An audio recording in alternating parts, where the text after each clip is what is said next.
Bum bum bum bum bum bum bum bum.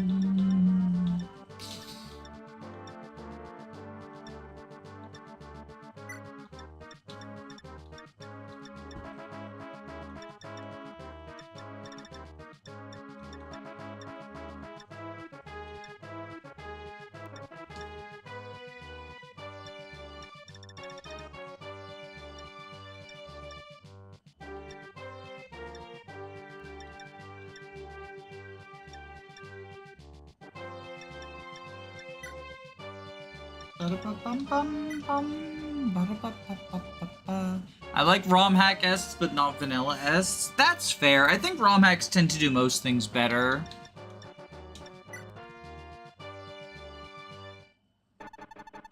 General, the missing Aretian remnants have finally returned. Really? Ha! What good timing. We will follow our original plan. Have grass soldiers move out to lure them, and then defeat them in one go. Understood, but what about him? The Paladin Abel? It doesn't matter if he betrays me. If he does, you will kill the female hostage. He has already retired from the army. He won't swear loyalty to the prince again. Ha ha ha ha ha ha! Now, how will they avoid fighting Abel? This will be very interesting to watch. How will we avoid fighting Abel indeed? Maybe it has something to do with Est! Est! The unit of all time! She's an Est, obviously, you know, she's literally Est, but she's like, I would argue that this Est is a little bit better than, like, the classic Ests. Her starting stats are not great. 6 strength. By the way, these bases are somewhat affected by dismounts. So, I'm gonna read out her bases when she's mounted, because she's currently dismounted. 20 HP, 6 strength, 7 skill, 13 speed, which is actually pretty good. 11 luck, 12 weapon level, 8 defense, again, not bad for this point in the game, and 6 resistance. Her growths are also really good, 70% across the board, with the exception of defense is 20%, luck is 60%, and HP is 50%, but everything else is 70. Well, res is 3, but res is always 3.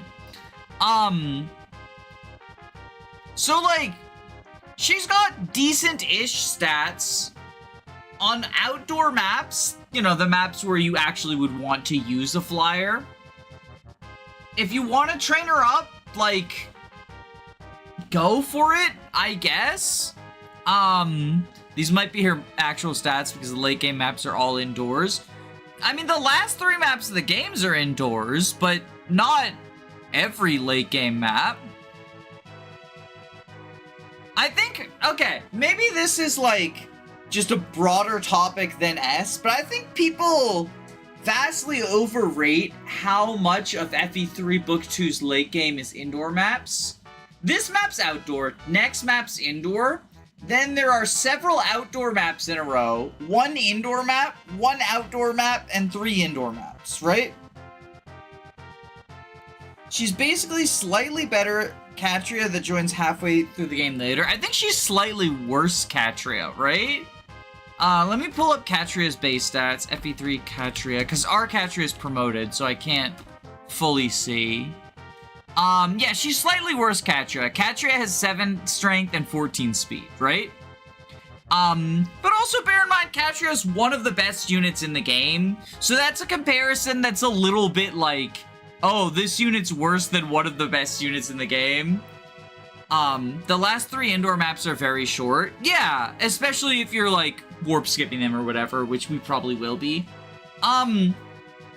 I also think the existence of the triangle attack is, to some extent, an argument for actually deploying and training her up. Pala and Catria are some of the best units in the game. Being able to just get a guaranteed crit on one of them is a great way of deleting bosses. You don't even necessarily have to train Est up for that if you want to. This is not me saying Est is good. Like, I should clarify, Est is you know, one of the worst units in the cast, but there are certainly worse units than her. You know, someone like Shima, for example, legendarily bad Armor Knight. But even units we've got earlier who have nothing going for them, I would argue, you know, people like Samuel or whatnot, like, what is Samuel doing? Whereas Est, there's an actual argument for deploying her if you want another flyer, if you want a triangle attacker, if you just want to train someone up with really high growths. Now, obviously, it should be said the really high growths are not as impressive in FE3 as they would be in another game. Because of the existence of the Star Steers, basically everyone has very high growths, like if you want them to. Does the late game on a core level even work for this unit? I would argue it does. You know, the triangle attack or the outdoor map flyer. I think it works for her. If you train her up, she will actually be good. Which is more than you can say for a lot of units in this game. No fast level ups. Yeah, I mean, that's just a product of early Fire Emblem, right? For anyone who doesn't know, experience is not affected by your level. So the fact she's level 5 unpromoted doesn't mean that she'll gain faster experience than, you know, your promoted crew. Because everyone should be promoted by now, right? Yeah, overall, I think probably one of the better Ests in the franchise. But still, at the end of the day, an Est and Ests are not going to be particularly good.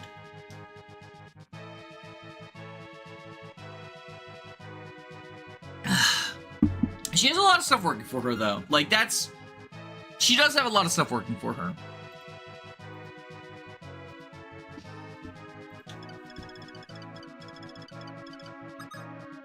Hello, Abel.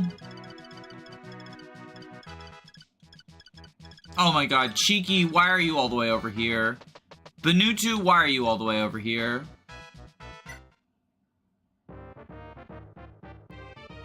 An Est needs to be special, and Est is not special enough. I mean, I think it helps if an Est is special, but wouldn't you say Triangle Attack is pretty special? I would say Triangle Attack is pretty special. She's cute and has pink hair. That's enough for me.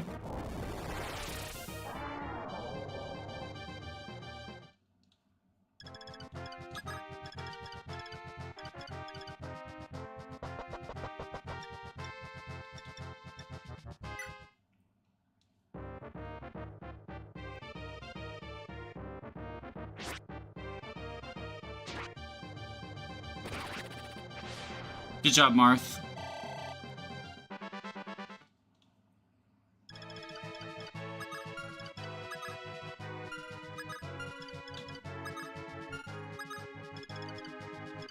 Okay, I think we transform into Minerva.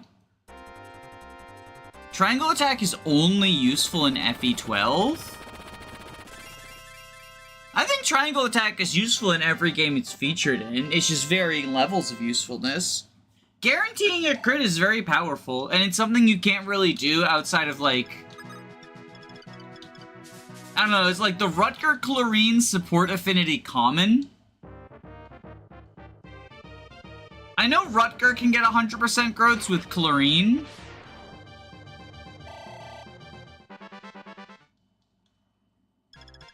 But I don't know off the top of my head, like, what the specific affinities are that allow for that. So I don't know if that's, like, a common affinity or not.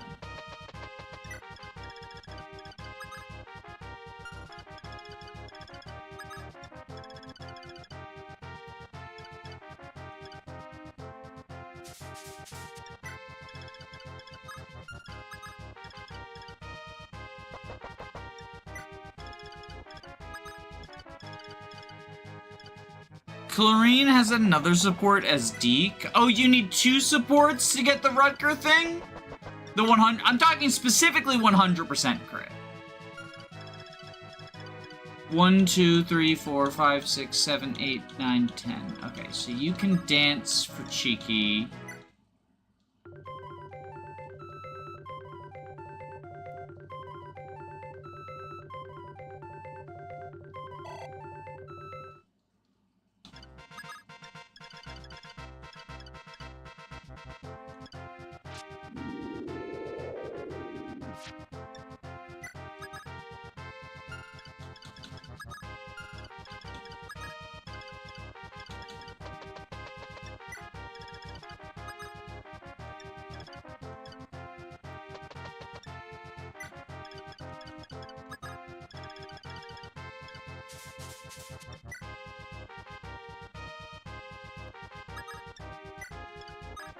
Oh my god, it's another fake indoor map. She can just mount inside.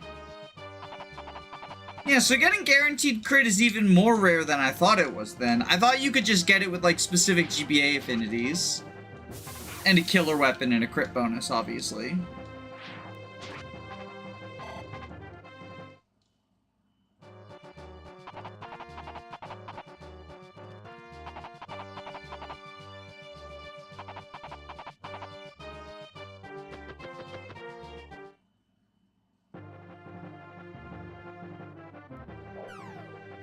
Nice dodge, Marth. It is kind of annoying that these guys have javelins. Like, just I would like to counter them, please. All the 2 range.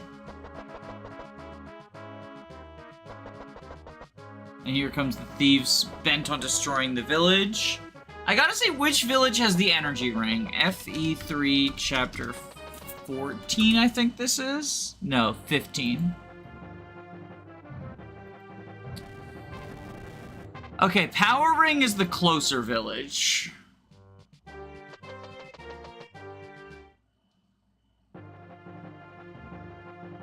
Lizardo. A support with a B support with crit affinity units for 25%. 40 from Mudao, 30 from Swordmaster, 14 from Skill for 109.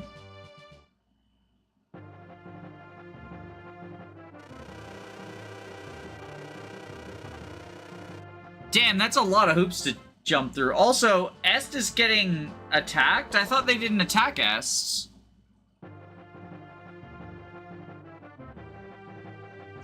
Wait, I thought they didn't attack Est. Thought that was like the whole thing. Is she's their prisoner.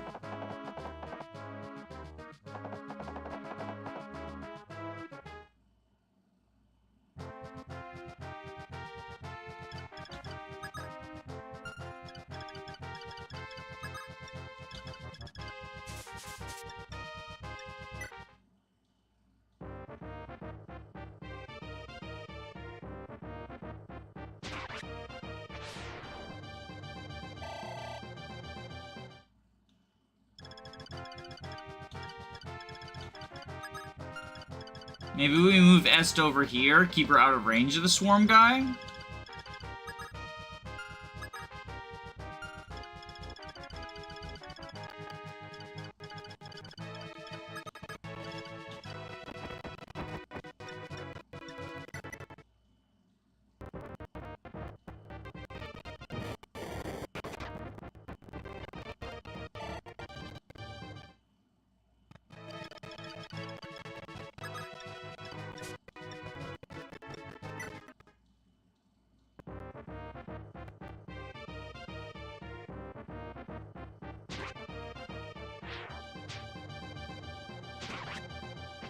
Good job, Cheney.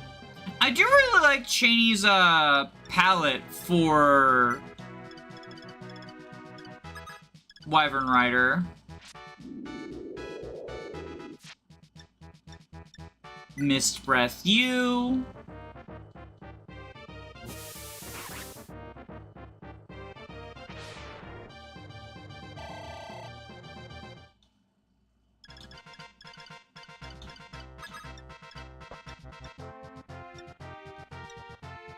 Rapier you.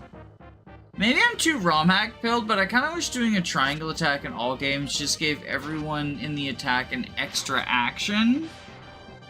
I mean, I think more than ROM hack pilled, that feels Cerulean Crescent pilled.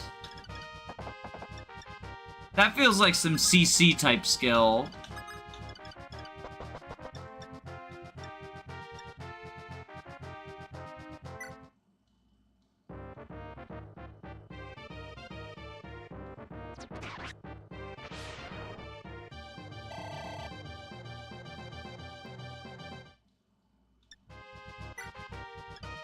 Get Blizzard, Lizardo.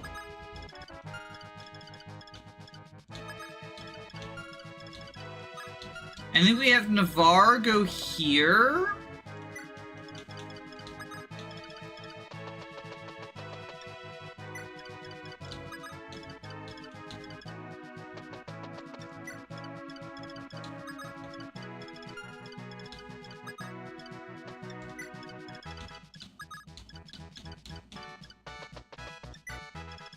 This initial group is, like, still pretty scary, even though it's not FE12 levels of scary.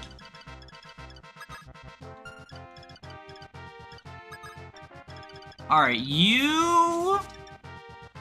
27 versus 9 defense is 16. AS of 5. AS of 9, you double.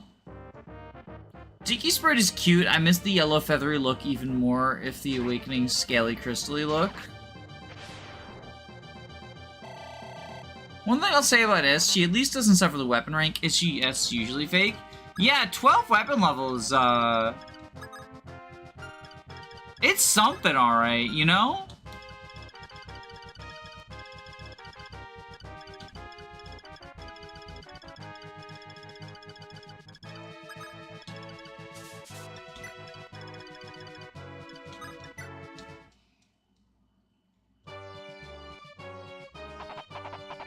Oh, wait, fuck.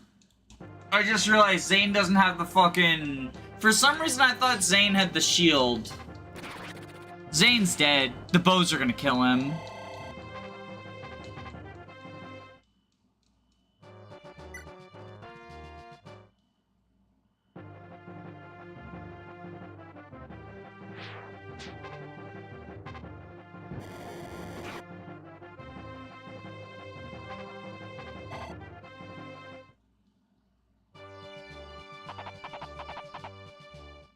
Maybe we have Zane transform into, like, Nabarl?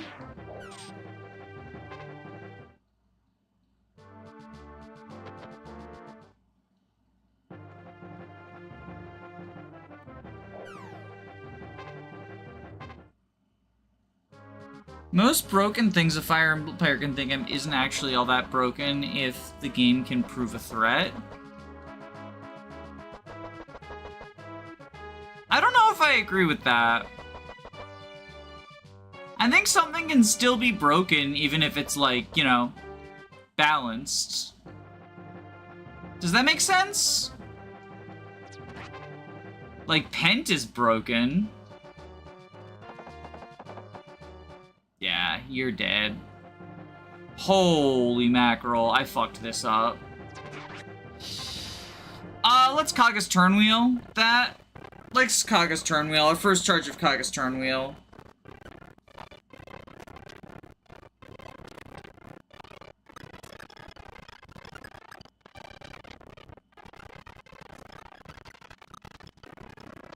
Mostly because I'm lazy and I don't want to replay all the stuff that we already did.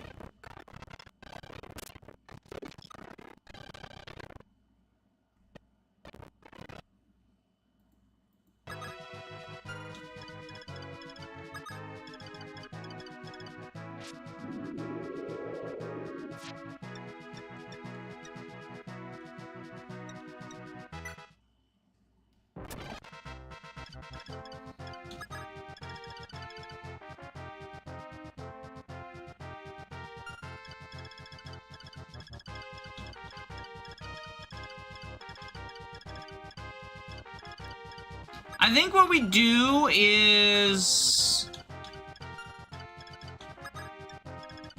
we just have Cheney retreat over here. Nabarro goes here. The frail units cross the bridge.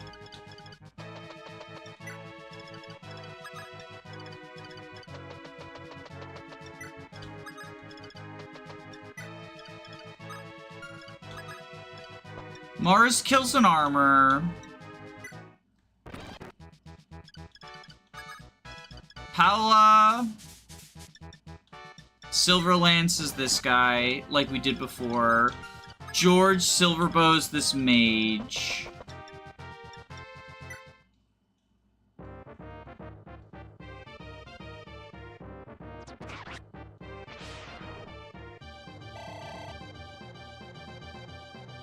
Pent isn't even the main issue related to him. Hector Hardbone slots is. Yeah, I think if Pent existed in a game where you got like 12 deployment slots on the regular per map, he wouldn't be an issue.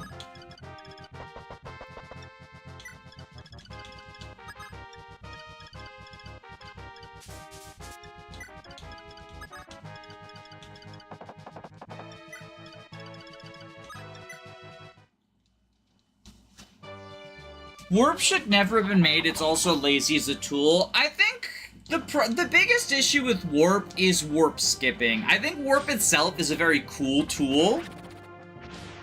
Like, just having the ability to teleport around the battlefield.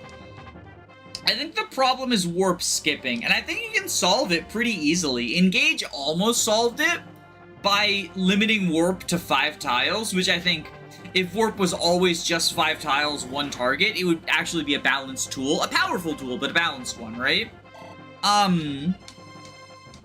But then they said, lol, the Micaiah emblem exists. What if it was instead 11 tiles long and you could teleport 4 people at the same time? GG easy warp skip. It's funny because, like, on the one hand, Engage clearly has some mechanics that seem to be, like, desperately anti-warp skip. The multiple health bars that they stole from Berwick Saga, or the revival gems that they stole from Berwick Saga, rather. The fact that warp is limited to 5 tiles. But then on the other hand, it is the most warp skip crazy game once you, like, anytime you have Emblem Micaiah. And obviously without Emblem Micaiah, there's still things you can do. You know, Emblem Celica exists, Emblem Lyn exists. But I do think Micaiah is the biggest culprit. Like, Warp is suffering for Micaiah's sins in Engage.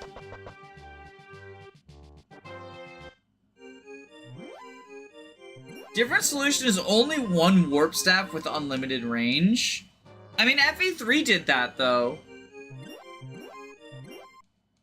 And it's still stupid. Like, you can't even Hammer'n it. But it's still stupid.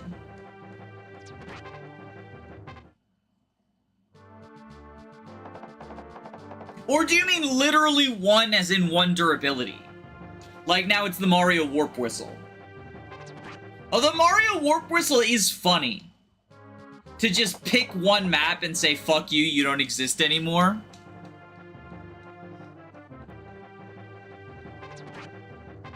But then I think, again, it stops being an interesting tool at that point. Then it's just, you get to warp skip, but you do it once. Your Highness, please forgive me. I don't want to lose Est. Abel, I don't want you to die. Okay, you've got 14 defense, it's fine.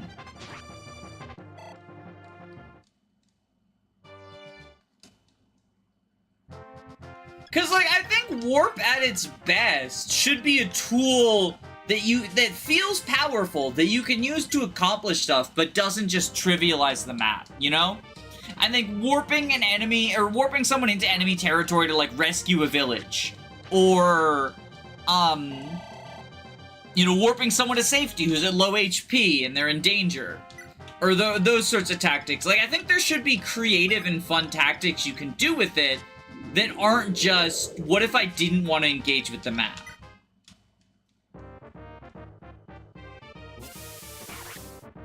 Half my Engage playthrough is just pulling bosses with the Covert Astrostorm. Yeah, Covert Astrostorm is another problem. It's not technically warp skipping, but it sure feels like warp skipping.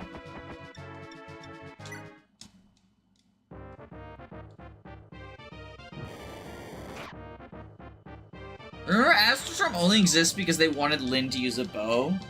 I mean, isn't she like a bow user in Heroes? That's like the thing, right?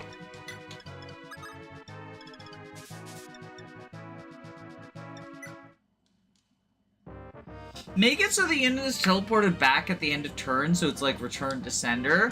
That could be interesting as like a warp alternative. But I do think some of the like interesting thing about warp is that it's a risk. Like, if you send someone into enemy lines and they're not prepared and they die, I think that makes for an interesting, like, narrative.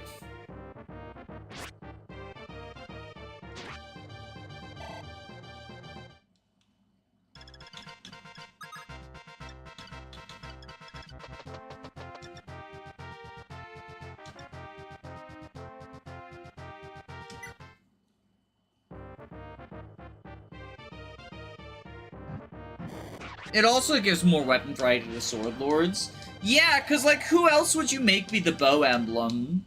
Alm? Like, assuming that we had Ulm, right?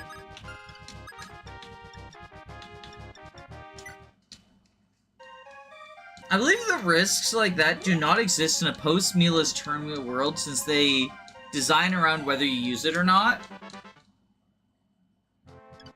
You see, I've heard that argument about, like, how there's no such thing as risk anymore with Turnwheel. I think that in its ideal form, Turnwheel serves as sort of like a live system, right? I do think 3 houses and Engage gave you too many charges, but like SOV gives you a decent number without ever feeling overwhelming. And in the early game of 3 houses, you have a decent number. But then they, like, just gave you too many as rewards, I think.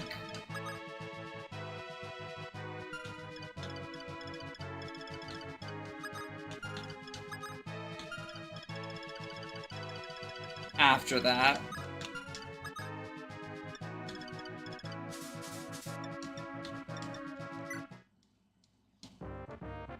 Leaf should be the dagger emblem because there's no dagger emblem. Makayo should be the dagger emblem as a reference to Path of Radiance sages getting knives. Smiley face.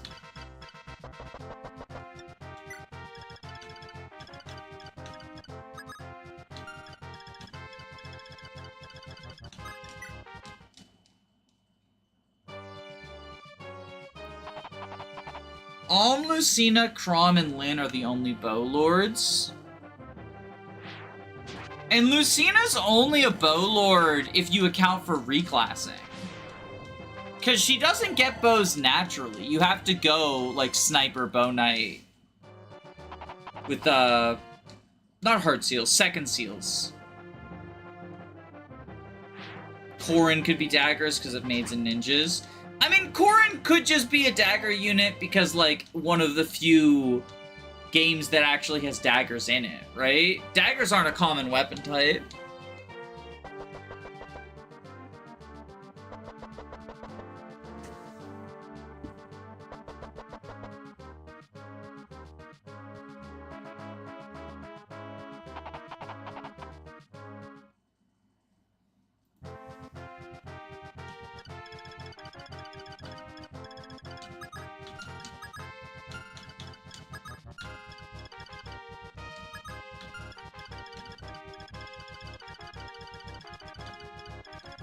Oh, do they not drop a door key?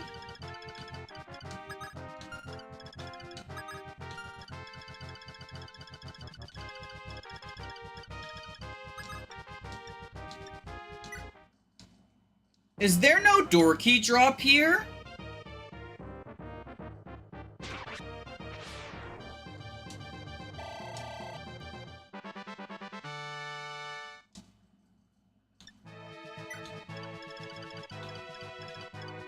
Because I didn't deploy a thief.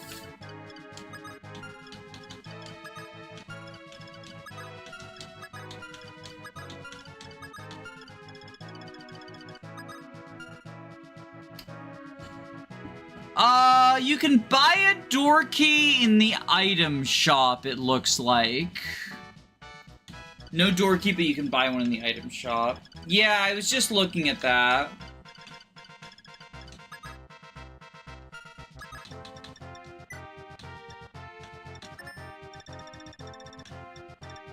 We have a bridge key. Lamau bridge key archetype.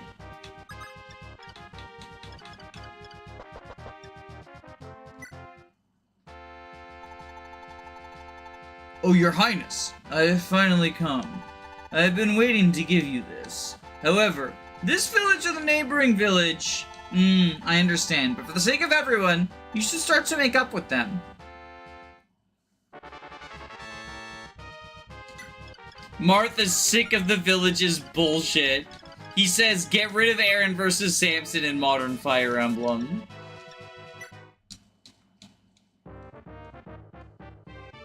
Bridge key should be an FE4. So sad they discontinued the archetype early. Do is the bridge key archetype in FE4.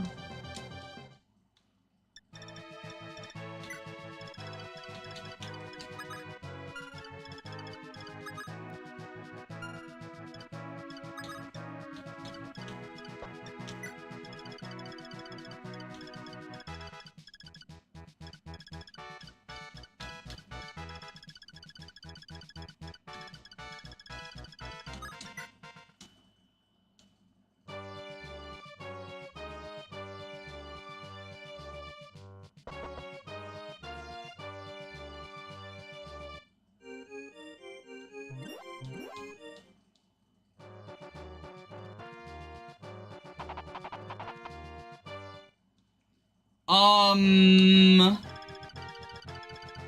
is Abel charging us?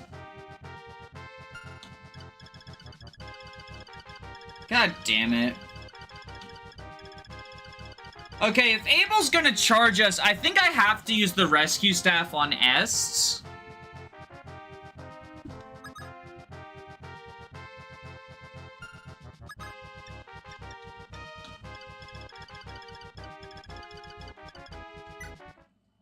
This is so fucking stupid.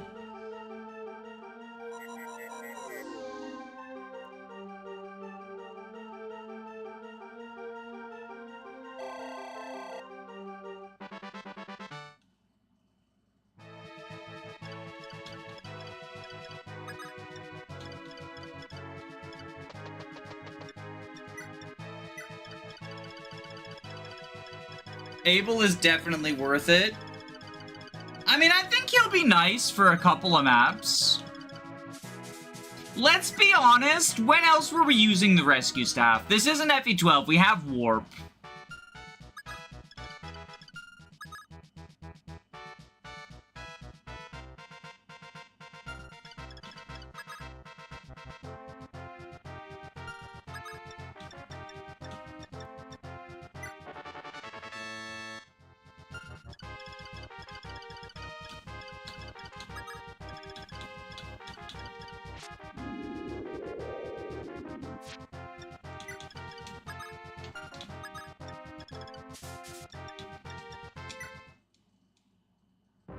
Can you talk to him with Marth? I don't think so.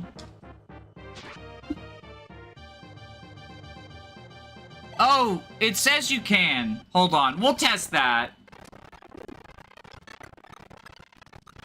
I'll use Akaga's turn wheel here. We'll test if that's true. Figuring it out with science. Thank you for the heads up, Martian. Martin. Kaga's turn wheel. Yeah, we have a rule. We're only allowed to use Kaga's turn wheel 5 times per chapter.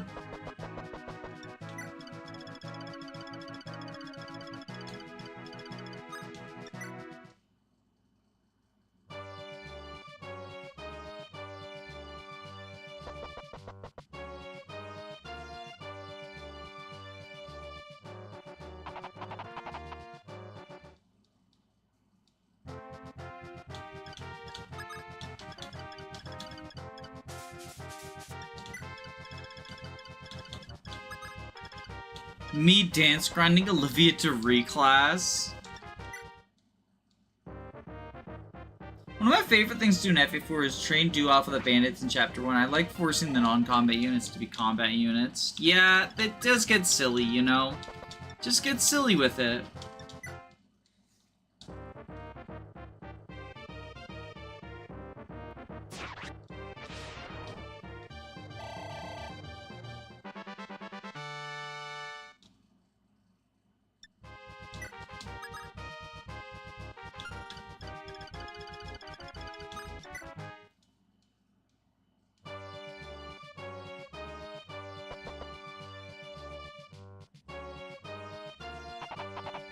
We saw in the FA12 playthrough he can be recruited by Marth, but if that happens, the enemies become aggressive towards Est. I didn't know if that was like an FE12 addition, though. You know? Some stuff gets added in FE12. Hashtag for the sequel.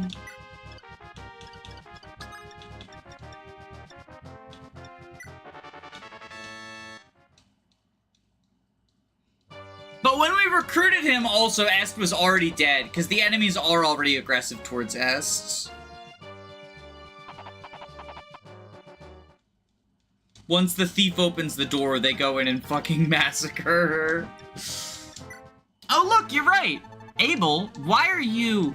I don't believe this. You're betraying your homeland? Lord Marth, please forgive me. They took Est. If I didn't fight, they would kill her. But after meeting your highness, I can no longer fight against Aritia. Est, I'm sorry, please forgive me. So, Abel,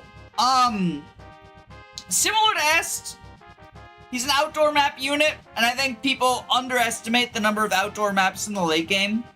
There's still a decent many of them, even if you'd rather be an indoor map unit. It's not worthless to be an outdoor map unit. On those outdoor maps, he's got decent stats. 13 strength, 14 defense, 15 speed. Like, these are very workable. They're not blowing me out of the water in the same way that someone like Minerva at her join time did. But they're solid? Like, I don't know. 11 weapon level is a little cringe, especially because I think that's less than Est. Doesn't Est have 12? Nope, she's got 11 as well. Damn, they really were a match made in heaven. But yeah, and then the 5 luck is obviously very fucking bad. It does mean that he's gonna face crit from, like, enemy heroes and stuff, but overall, a competent filler units on outdoor maps, and then, you know, probably not worth deploying on indoor maps. That's kind of all there is to say about this Chucklefuck.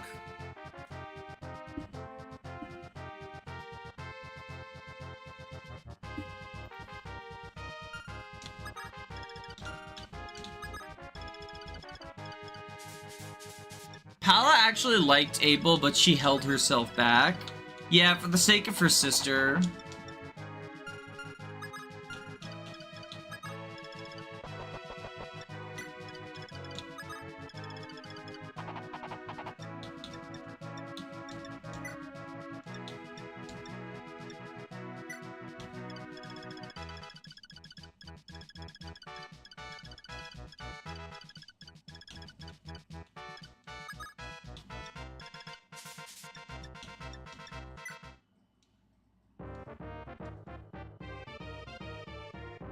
Of course she likes Abel, they're both green.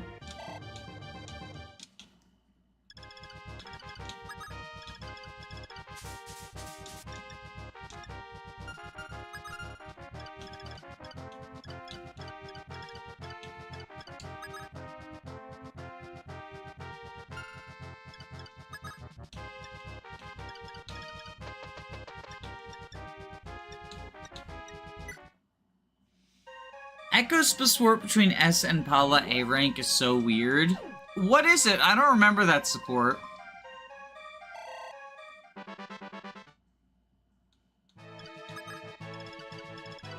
The greatest est of all time, Rosado from Engage.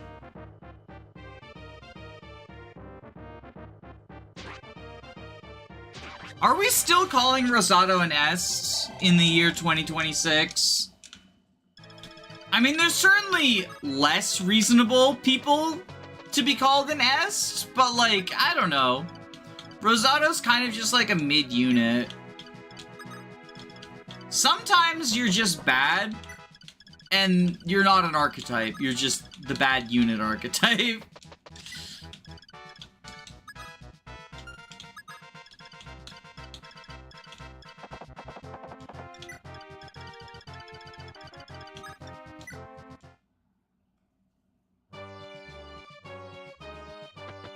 Oh, they do execute her. Execute Order 66.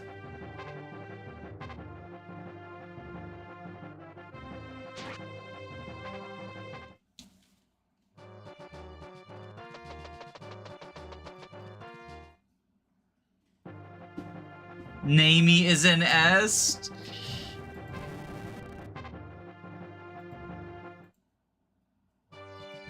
Alright, chat. You decide. Should we save Est from death?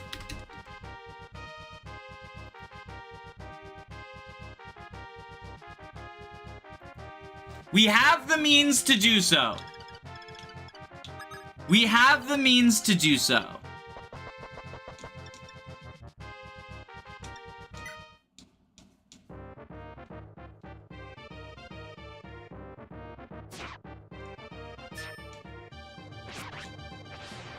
Life or death for Berry Boy?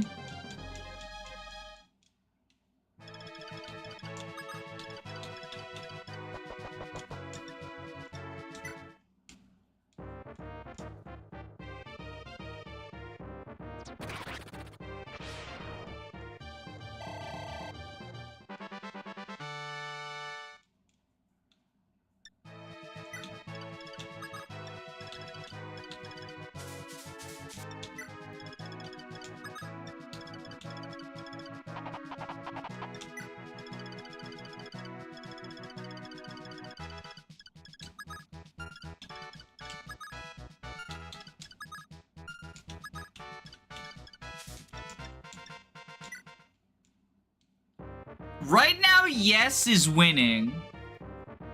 So we might be using a rescue staff on Est of all units.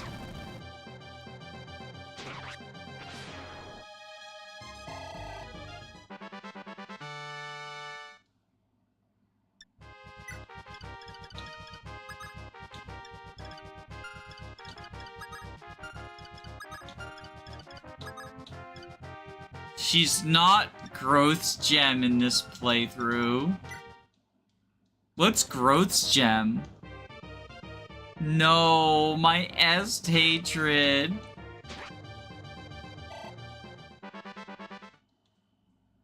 Don't worry, there's plenty of time for hate.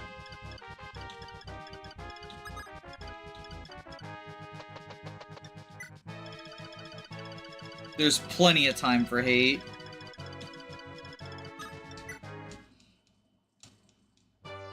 Oh shit, wait, I forgot to rescue her. Dodge! Dodge! Dodge!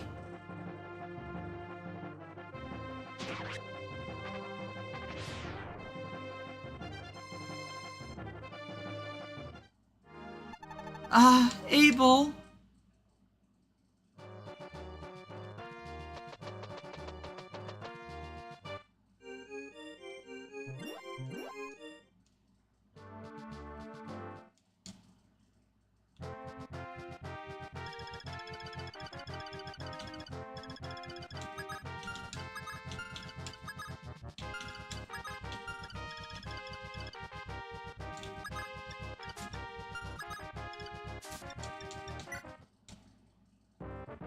Not a big loss, to be honest.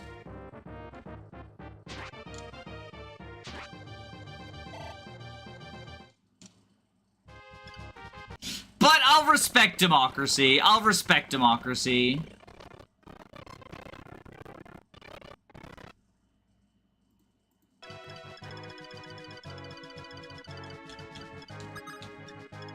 The one time in my life I respect democracy.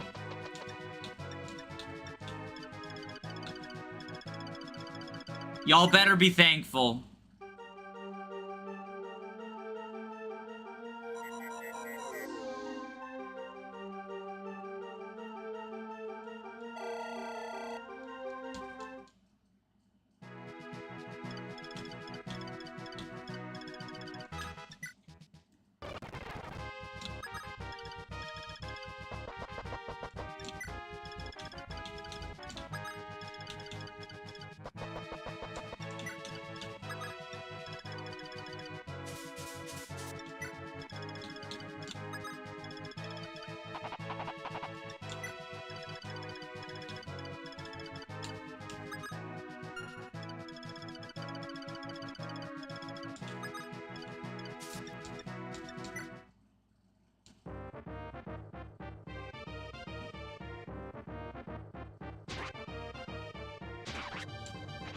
Speaking of democracy, I wish Fire Emblem players could choose if they did war crimes to make maps easier and make you lose rewards and feel bad for killing innocent people.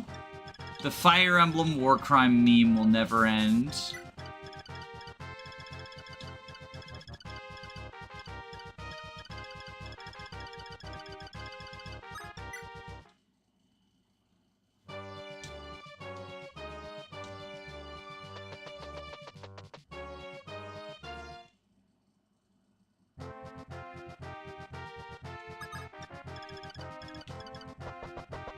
I'm seeing people use gem as the equivalent of slop, ironically, as far as I know, but it's the internet, so people could be being genuine. Awakening, if it was based with book burning. Hey, wait a minute!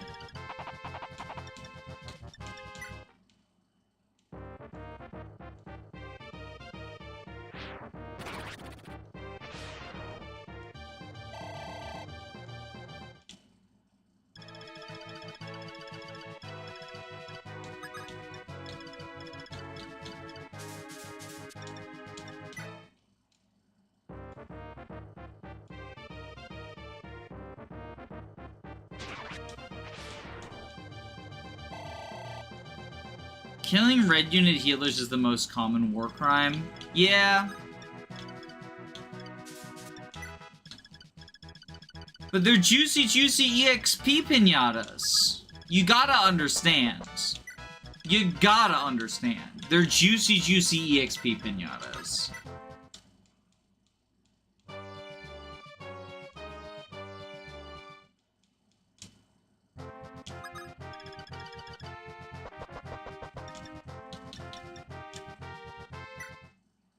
It'd be interesting to do, since they kind of have a lot of morally questionable tacticians, Hubert, Soren, Robin. What? Being able to defeat my greatest army? Are you even human?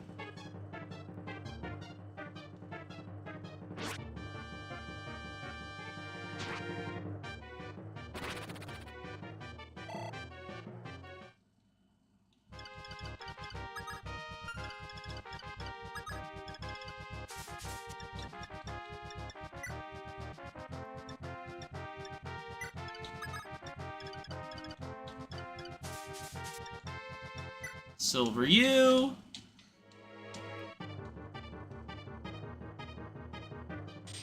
Oh my goodness.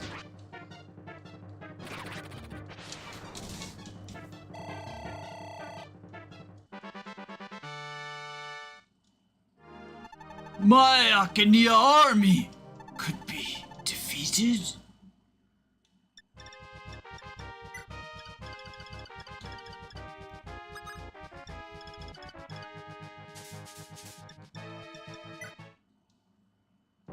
Vestaria Saga literally is an audio clip of women and children screaming when you raid the village for money every single time.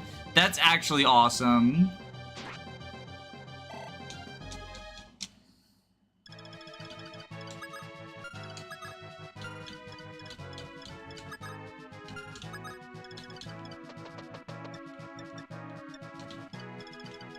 Reblow you.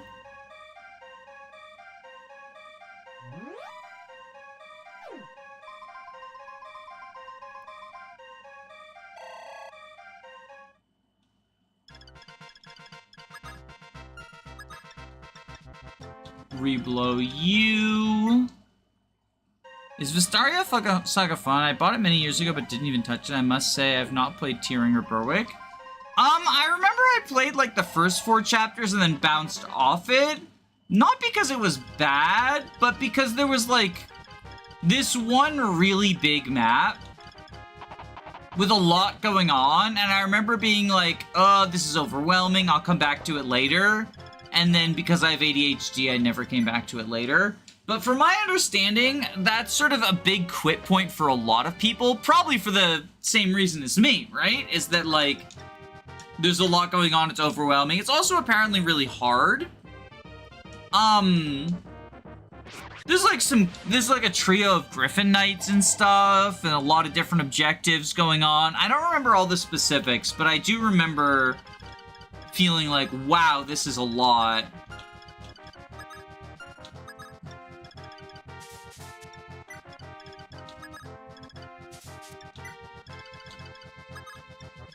I'm thinking about playing it again sometime. If it weren't for the fact Fortune's Woke is coming out next month, I'd probably stream a first-time playthrough of it.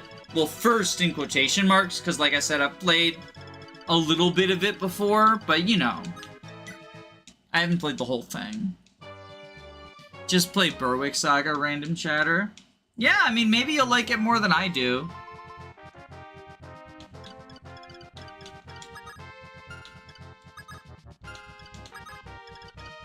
I will say, don't engage with the Berwick Saga community. They're awful.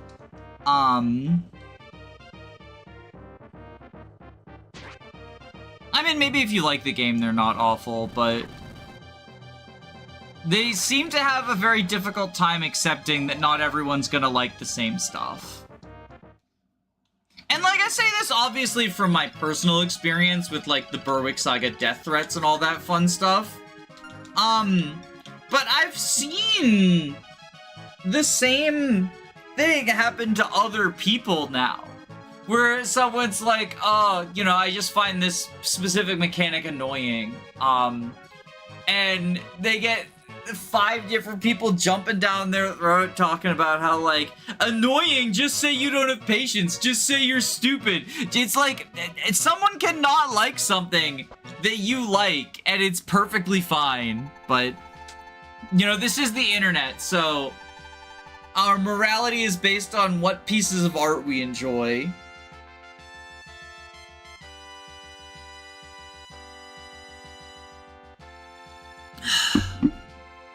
That was a fierce battle, everyone. Is everybody alright? Don't worry. I have been awaiting this day for a long time. Akanea's actions were too cold-hearted. They even had innocent citizens killed. How can I apologize to the citizens? I only bring trouble to everybody. Perhaps I'm not fit to protect this country. No, Your Highness, you're wrong. Your Highness, you have a gentle heart. So that is what, no matter what hardships we can endure, then believe in Your Highness. So that is why we follow you. I feel like I fucked that up somehow. It feels like word soup. I don't know, maybe I'm still recovering from the sickness. Your Highness, please raise your spirit. We still haven't reclaimed Aritia Castle. There are probably many enemies waiting us. But this is our castle. We already know how to fight the battle. Well, Lord Marth, let's go! Internet is so much more bearable when you realize you can block, ignore, mute people. You don't have to defend your favorite IPs. I mean, I think the internet in general is just better when you realize that avoiding pointless internet drama is like, there's no benefit to engaging with that sort of stuff. Just block and move on, block and move on. But, like, I'd be lying if I said the fucking deluge of negativity doesn't get to me, you know? I think anyone in this position is gonna be affected somehow.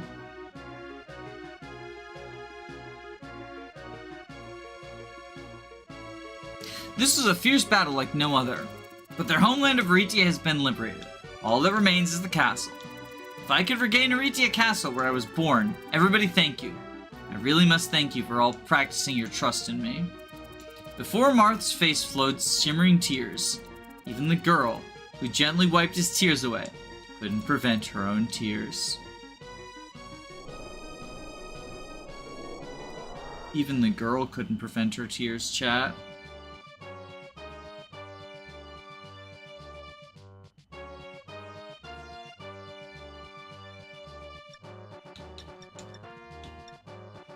Alright, indoor map time.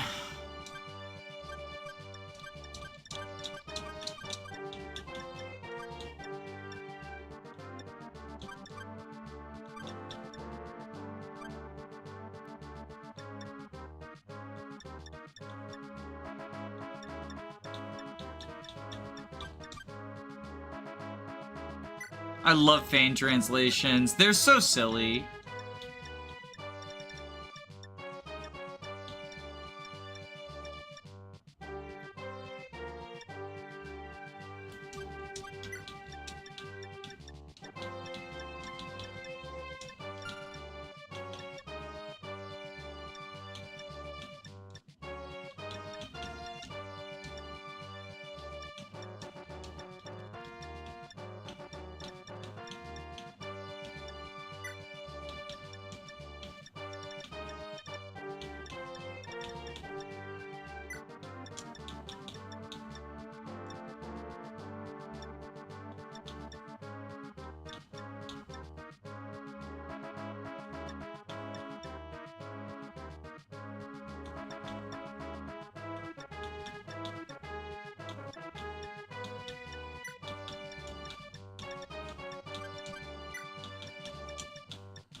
Earth Orb. Sword Killer, Armor Killer, Silver Sword, Miracle Sword. Silver Sword, Silver Sword, Silver Sword, Silver Sword, Silver Sword, Silver Sword.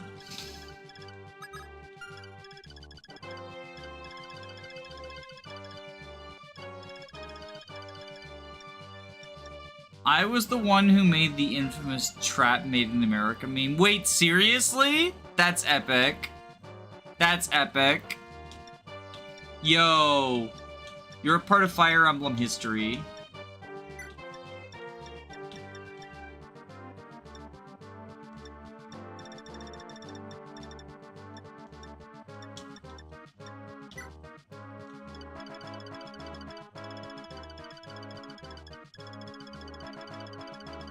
Based. Indeed based. Epic Gaming based.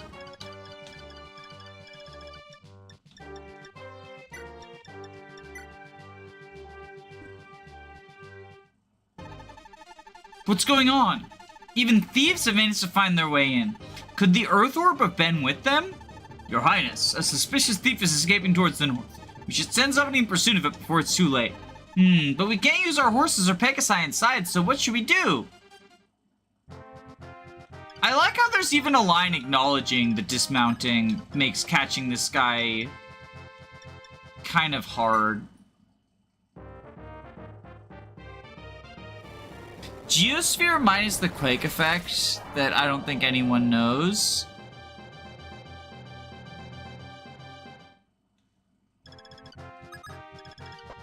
Eastern Standard Time. That is what EST stands for, correct? I was 15 at the time and I was so sleepy. Meow.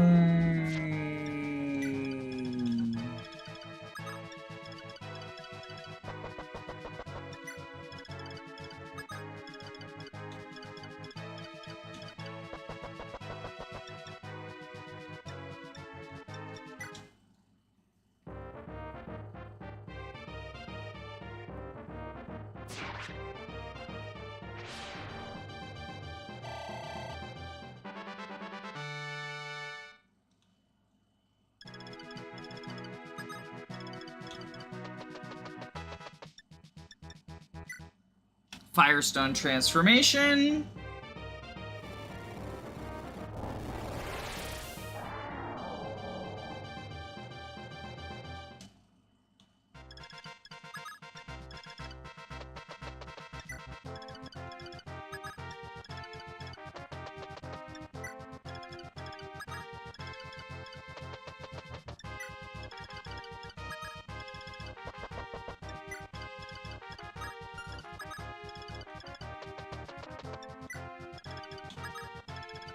Geosphere is so scuffed in FE11 you can make Garnov Chapter a breeze if you use that map even in Hard 5. Yeah, the Geosphere is pretty awesome. I used it in FE1 0% growths. Kemp is my 6th favorite character because of a meme that happened because of my own mistakes. I made a video about Kemp because of your meme. I hope you know. Last year on America Day, 4th of July,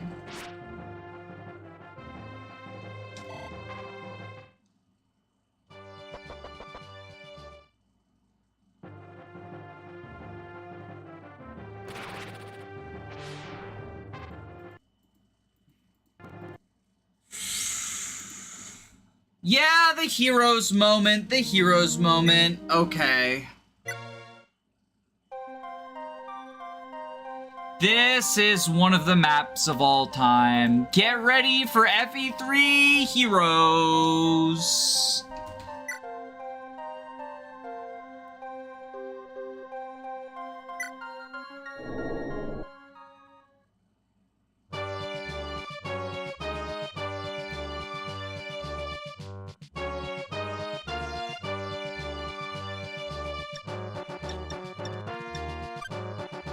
Paula, Wendell, Kane. Slot number 4, we should make the Newtwo. Slot number 5, we should make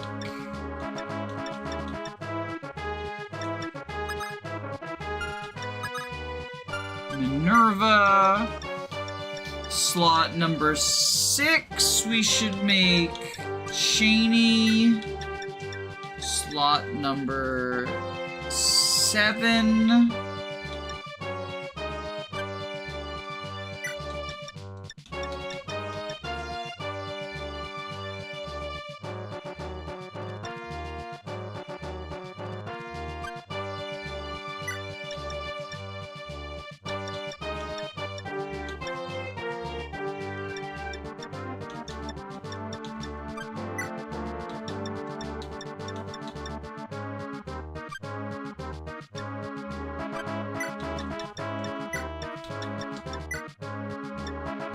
Heroes and snipers are terrifying in this game, yeah.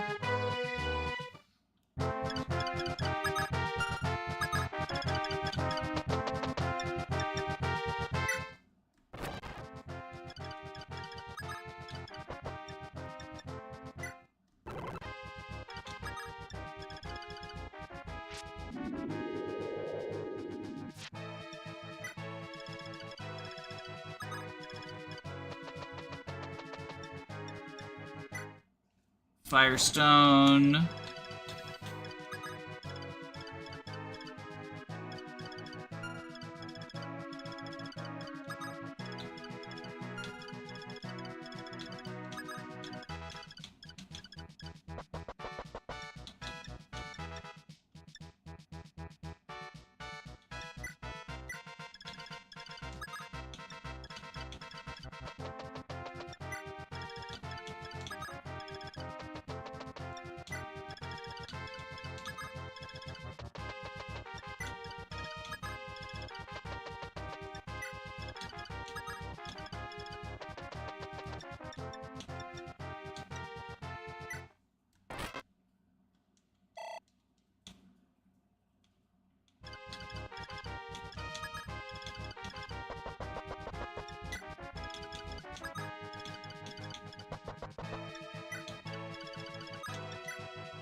Alright.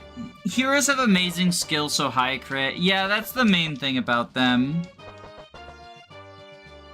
And it's just all heroes in this map.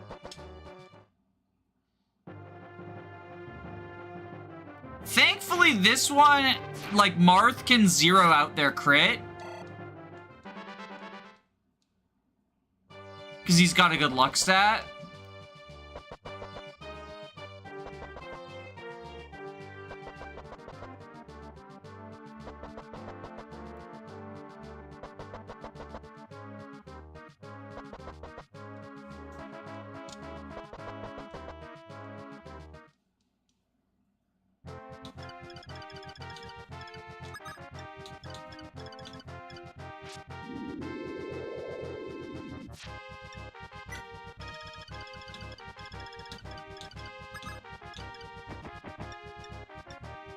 Fire Breath you. The Light Sphere negates crit? Oh, does it? I'll be honest, I don't know what the spheres do in FE3.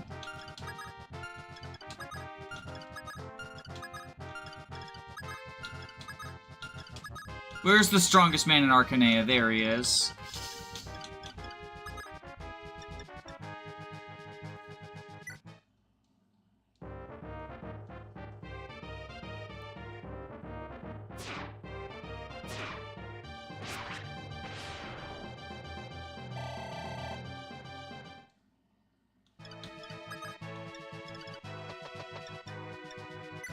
Lady Sword.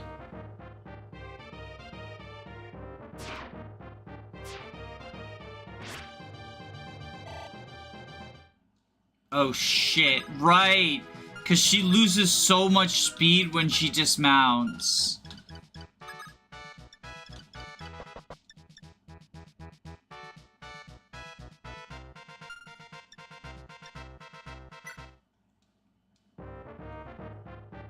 Strongest man in Arcanea, meanwhile, Samson's next map. Yeah.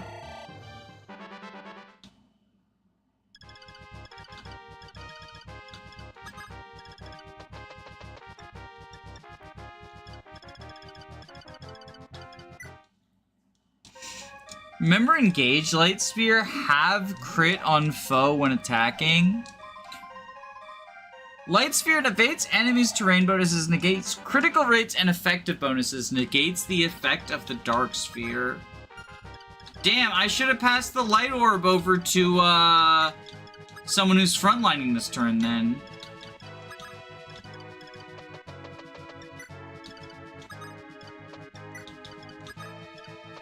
That would actually be super helpful if I was, not a fake gamer. Oh, okay, we get a free Kagha's Turnwheel anytime I hit Weight instead of Dance or Staff, just as a reminder. Because, like, just the instinct, you know? It's muscle memory you're fighting against.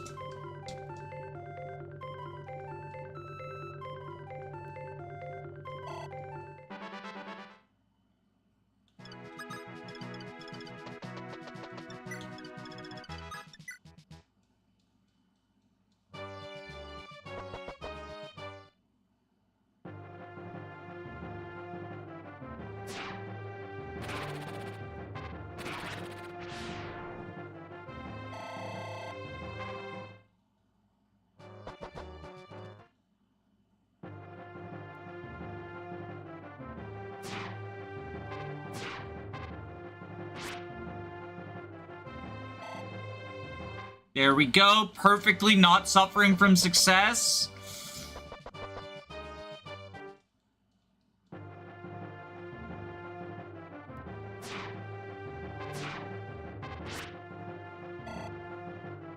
Wonderful, wonderful. Oh shit, it's a bolt sword!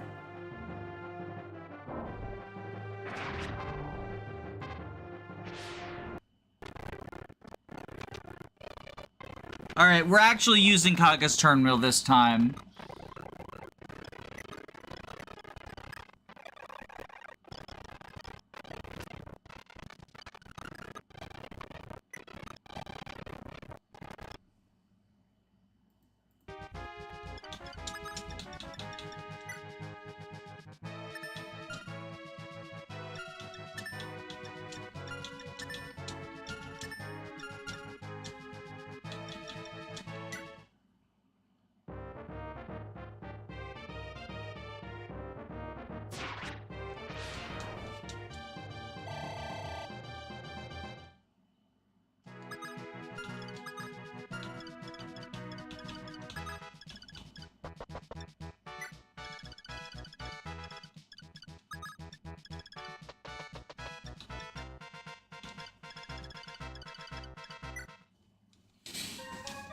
That means it nullifies Horse Slayer, Armor Slayer, and Flying weaknesses while also negating crit. Jesus.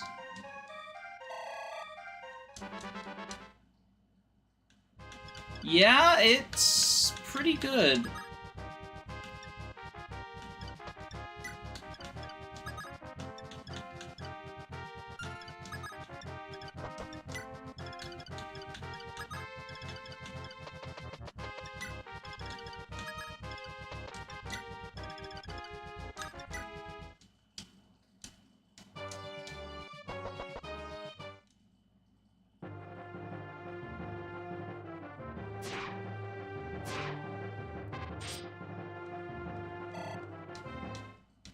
It's basically FE4 Nihil. Yup. Basically. 11% crit rate. Don't crit. Thank you. Okay, we're good right now. Oh my god, the heroes. The Hall of Heroes. The Hall of Heroes.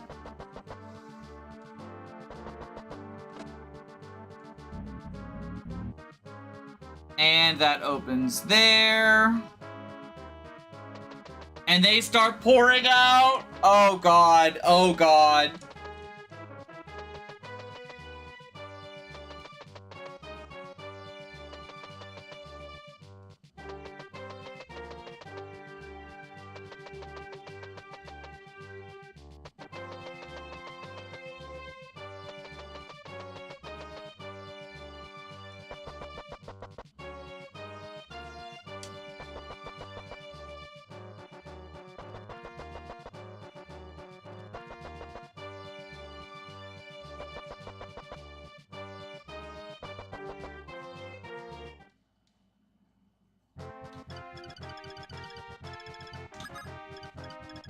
Oh, Tiki can't catch up to this guy.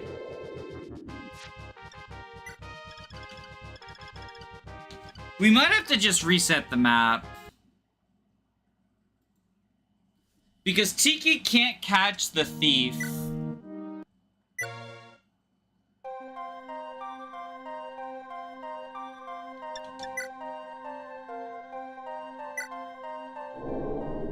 So I think we have to warp Saf someone over there. Tiki's so cool. She is. She is.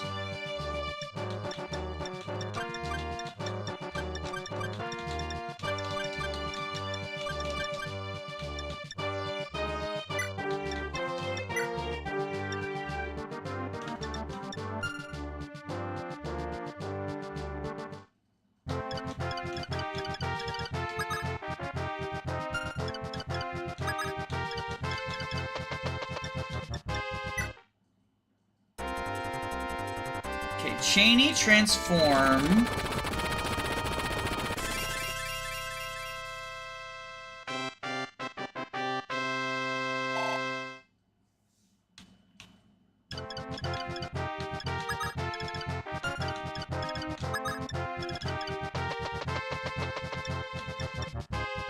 Firestone.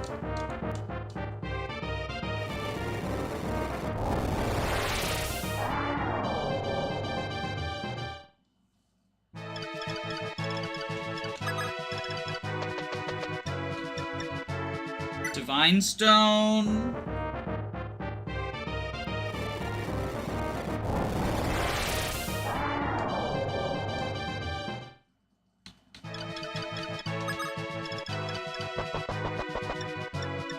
Dance.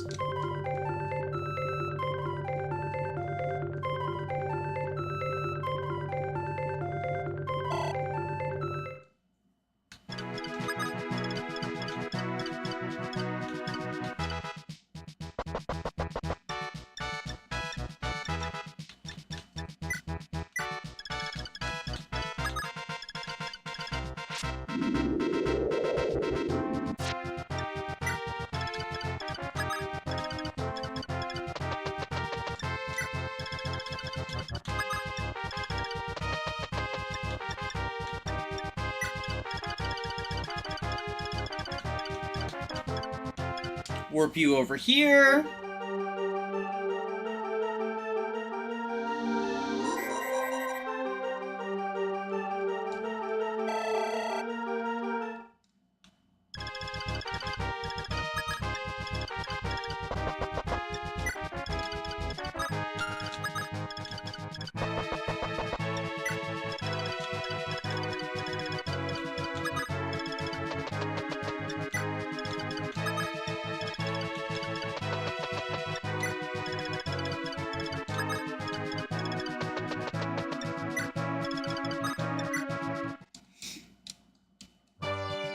Bum, bum.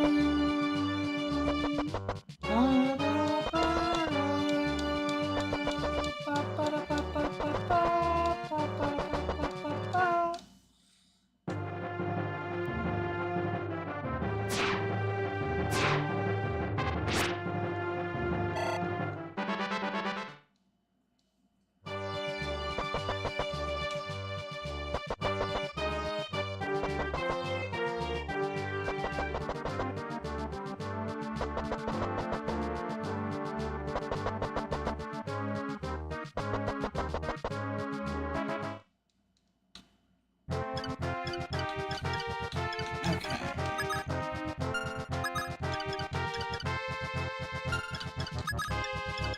Killer Sword here.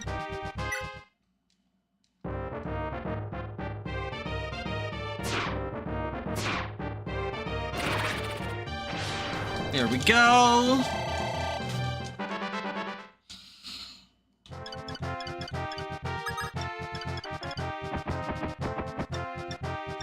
Fire Breath here.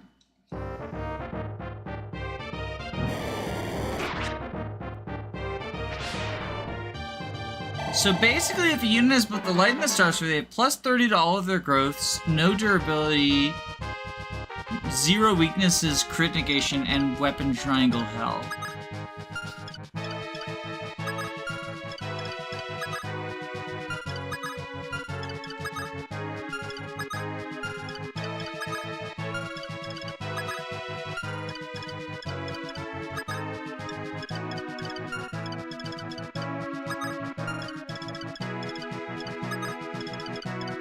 Seems pretty good. Reblow you.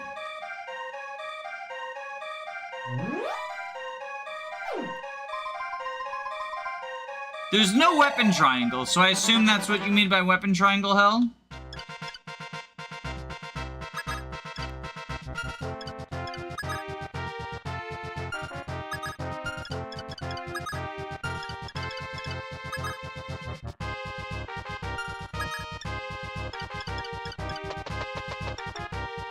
Master Sword?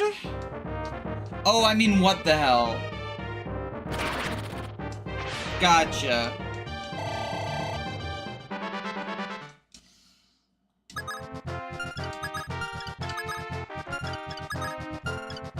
Yeah, what the hell indeed.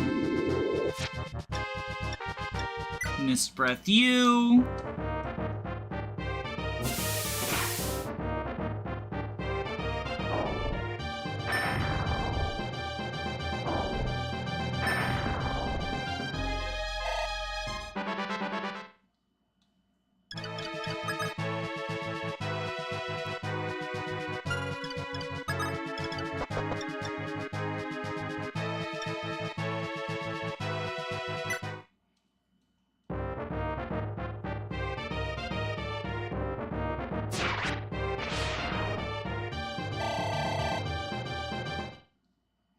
People don't play 3 enough. Everyone points at 4 in terms of broken items, but no one points at 3.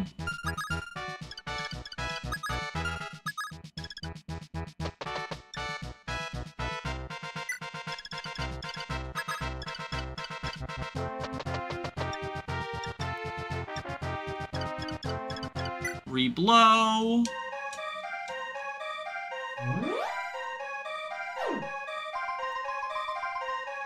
The Again Staff, my beloved.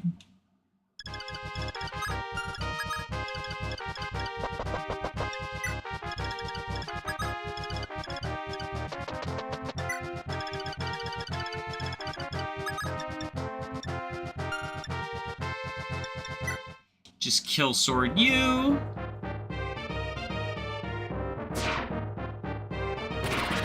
Whoa! Kagha's turn wheel number 1. Devil Sword crit. What was the crit rate? 9 crit rate. Damn, okay.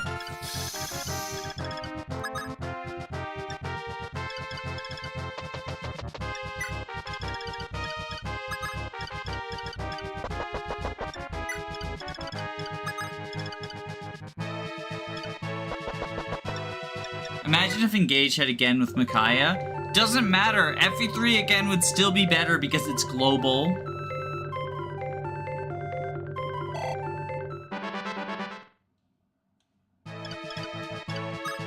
Devil Sword moment. Yeah. It do be that way. It do be that way.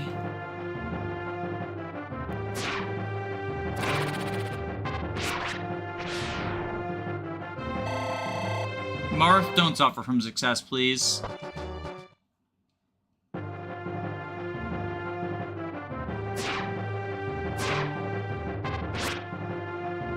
There we go.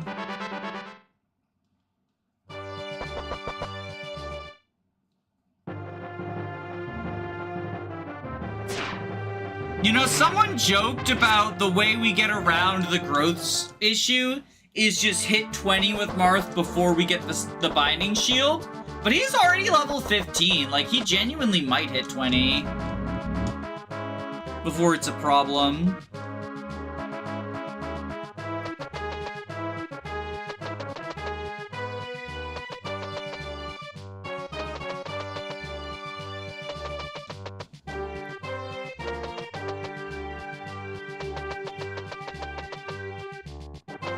These guys are scary, and they're coming! Does the sniper move? I forget if the sniper moves. Yup, he does! We gotta punch through these heroes real quick.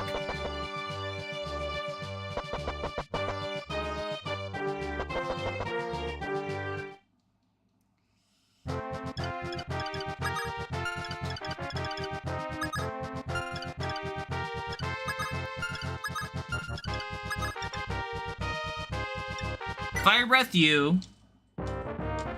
Nice pincer attack. Yeah. It's a little scary.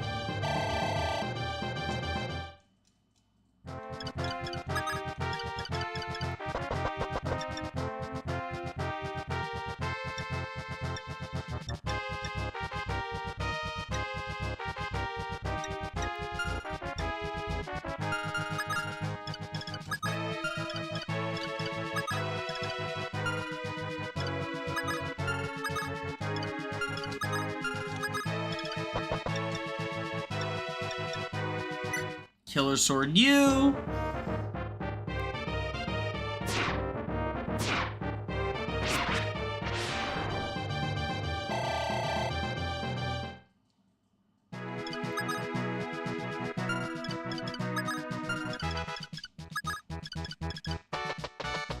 Master Sword you.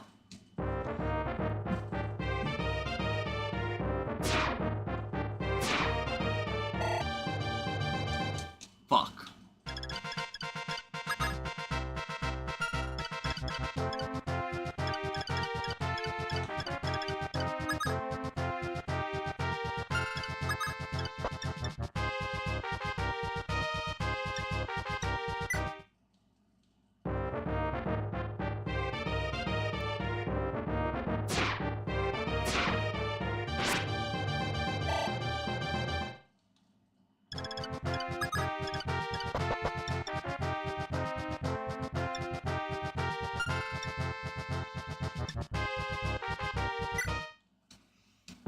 Speaking of pincer attack, I like the pincer attack and engage. It's the same stat stacking, ruins everything. I think the problem with pincer attack and engage is that it's too much of a positioning demand for an ability that you can just sort of, you know, naturally get without it, right?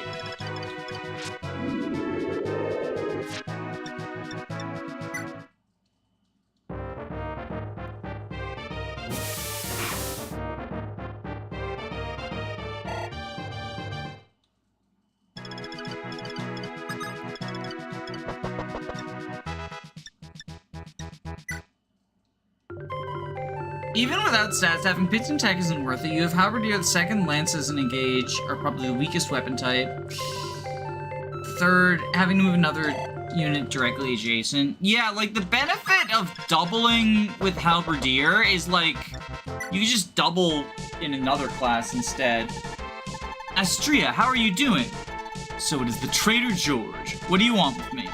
Wait, Astria, General Abel has already fallen. You won't be able to win even if you continue fighting. You want me to surrender? Never! Even if I'm the last one standing, I am a warrior of Akania, to the end. Who are you fighting for? Are you fighting for Emperor Hardin? No, it's not because of that man. And because of Nina. And for Akania! But did Nina tell you to fight here? Do you really think that Nina would hope for this kind of battle? Well, I hadn't seen Nina for a while.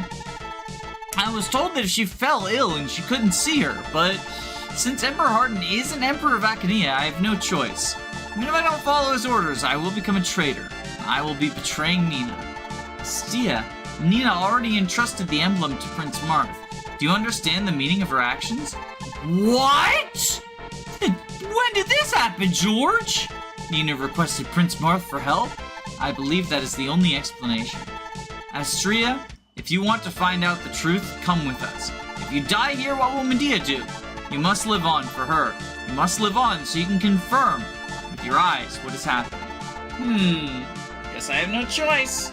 But George, if this war goes as Hardin said and was caused by Prince Marth's ambitions, I will never forgive you.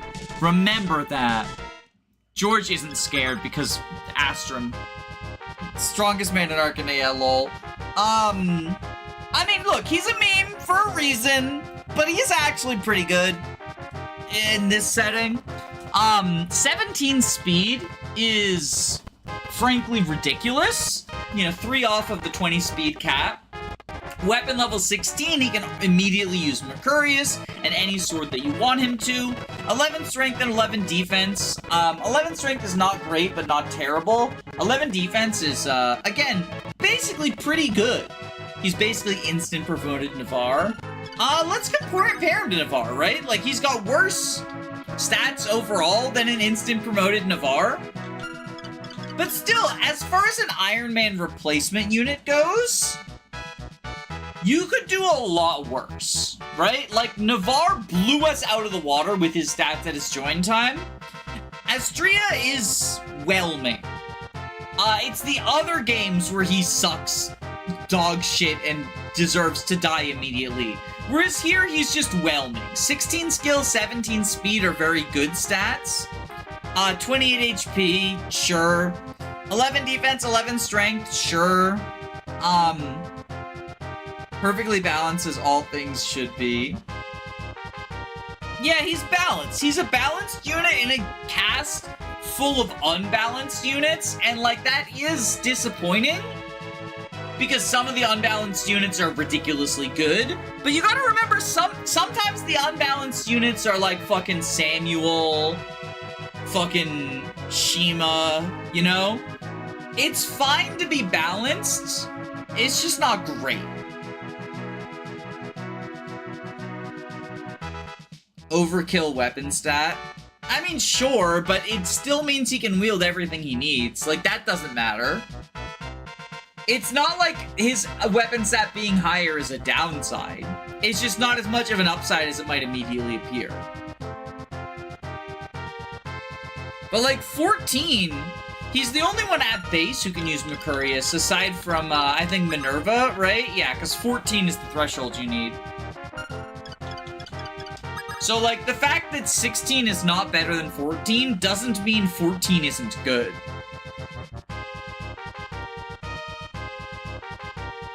This is a game where Estrom's reputation can actually hold some weight. I mean, strongest man in Arcanea, right? But we are about to get Samson next map. Still, he's whelming. You know, there's worse things to be than utterly whelming.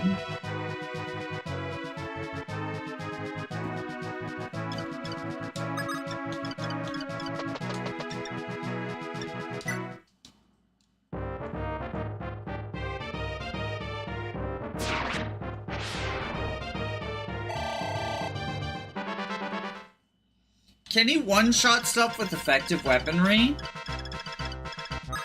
The only effective weapons would be the armor killer, right? Well, and the Dragon Slayer. He can probably kill stuff with the Dragon Slayer, because most of our fast units can.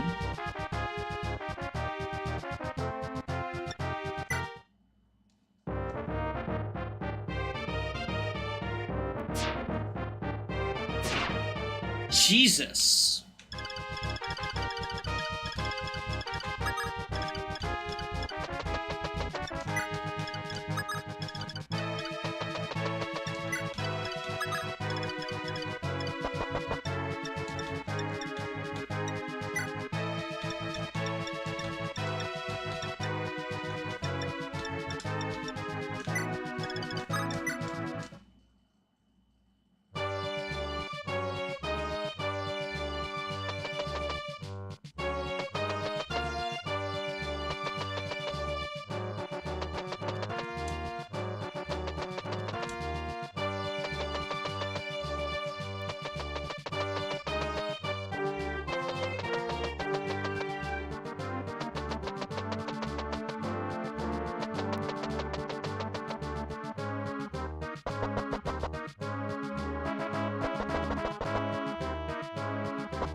For what I see, 12 didn't increase unit stats to compensate for stat inflation, so mid-late game units just become trash.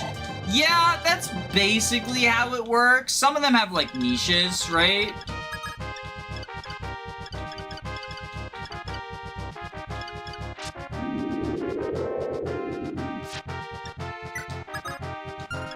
But that is kind of, like, the problem in a nutshell.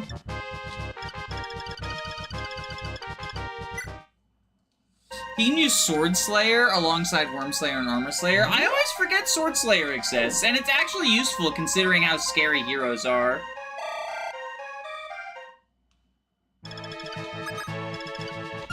Cheney, can you actually hit your fucking attack for once in your goddamn life?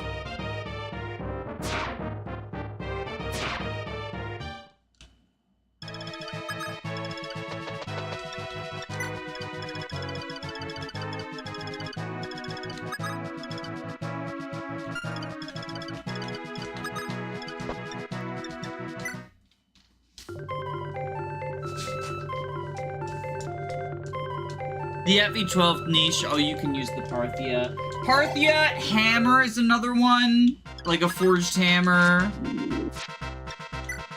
That's like the Daros niche, right? I mean, he's not a unit who got, like, stats adjusted because he didn't exist. The adjustment was now he exists.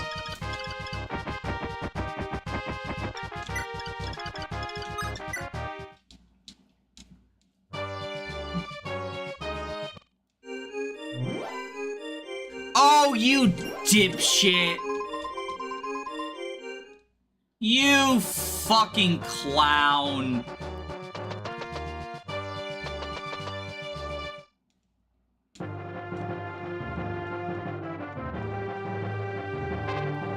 That's Samson's niche? I mean, it's both of them, but Daros actually has, like, stats for his join time, whereas Samson doesn't, as we learned in the FE12 playthrough. I would put FE12, Daros, and Katarina in the same tier. Is Katarina generally considered to be good?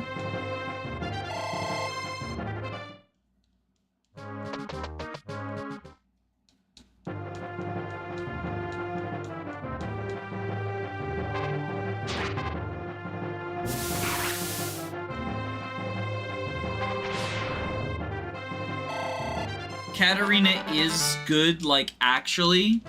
See, chat told me she was bad, so I killed her. Out of bloodlust. And also because I didn't want to waste, like, again staffs recruiting her. She felt annoying to recruit more than anything.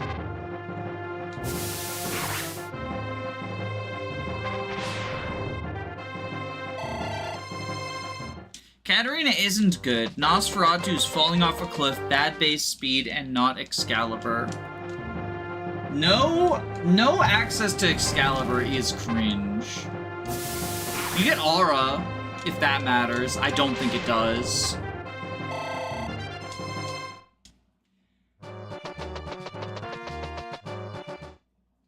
Never mind, these guys are not scary because Cheeky's here.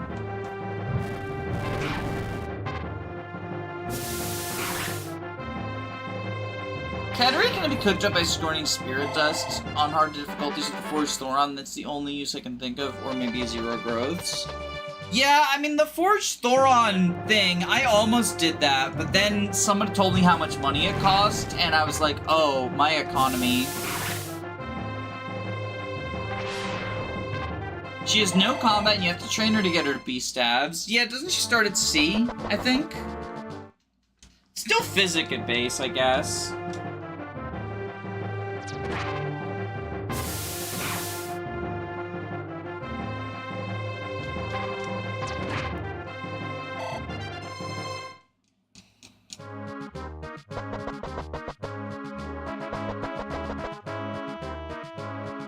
I don't know anything about the FE12 meta. Like, you know, I've beaten it once. Well, I've beaten Lunatic Reverse once. I've beaten, like, the lower difficulties more times, but, you know. So what?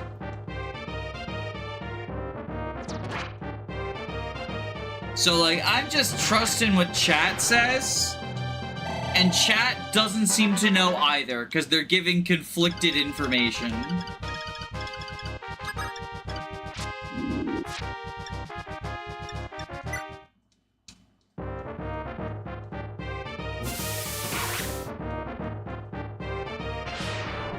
Tiki is sad in FE12. Oh, especially not getting access to the... Not that I think the Dragonstones from the Secret Shop would help her, but especially not getting access to them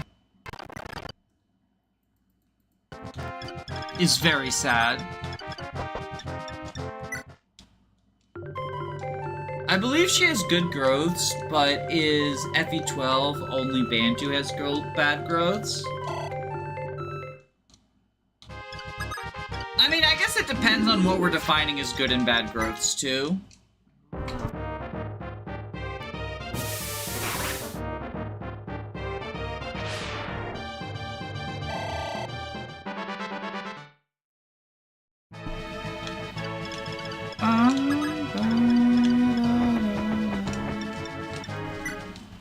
FE12 Hard 4 is just a different game from Hard 3.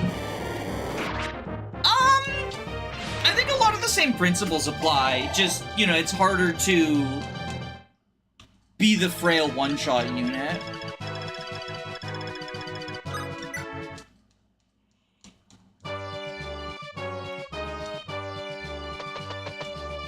If you get the Dragon Stones, you get the Demon Stone for some mages. That is something. That's true. Because Demon Stone gives magic immunity in FE12, right?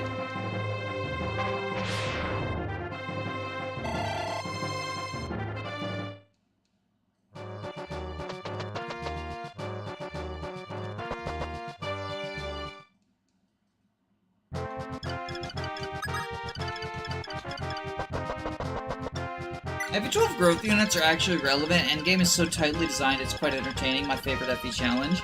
It's definitely my favorite vanilla playthrough of a Fire Emblem game I've done. It's one of those where, like, it was exhausting, and I probably won't play FE12 Lunatic Reverse again for a while.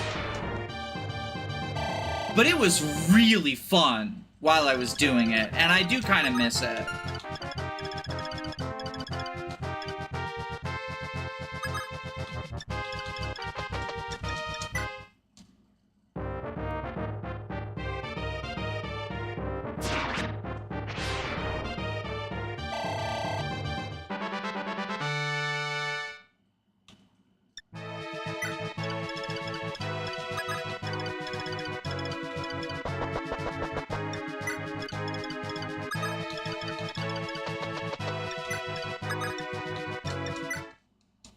Did you kill S?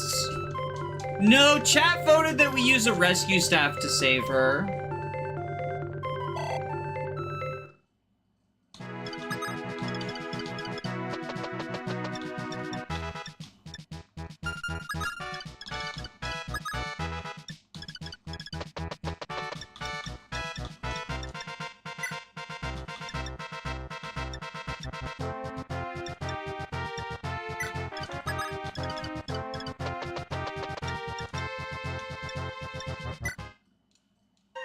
I understand why they don't only give the Demon Stone harder difficulties. Glower Bishops are no joke. And not having Warp is such a fun, dedicated moment, but it does increase... Fun, detected moment, but it does increase the difficulty.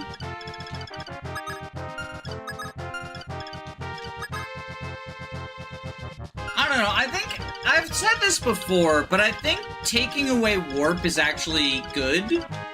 I think it's an interesting way of doing difficulty instead of just pumping stats up to 1,000,000. I think removing the silver card and the warp staff, like, the problem with FE11 Hard 5 is at a certain point it just becomes, well, why don't you warp skip, right?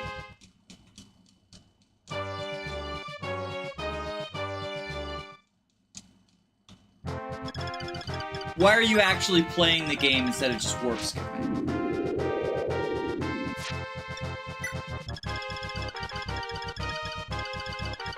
And I think taking away the warp skip, like, make you earn it, right? Make you earn the FE12 victory.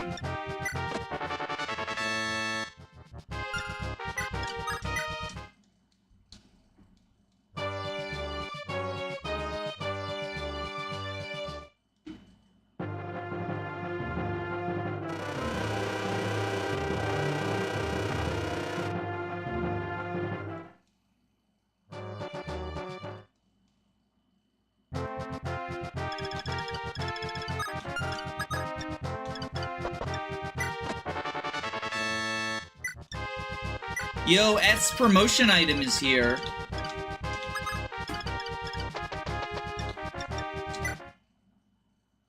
FE12 Orb Chef should be A rank, but kill the user after using it and transfer to Convoy. I mean, obviously I don't like that because it's a stupid idea, but even beyond that, not to be exceptionally rude, but obviously I don't like that because it's a really stupid idea. But even beyond that, I think part of the beauty of FE12 is it is just Fire Emblem at its purest. It's time for me to show you the destructive power of my meteor magic.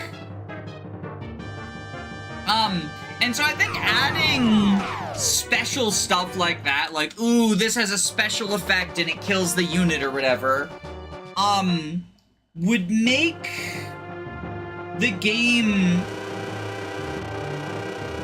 feel different from what it is, which is, you know, really just Fire Emblem fundamentals.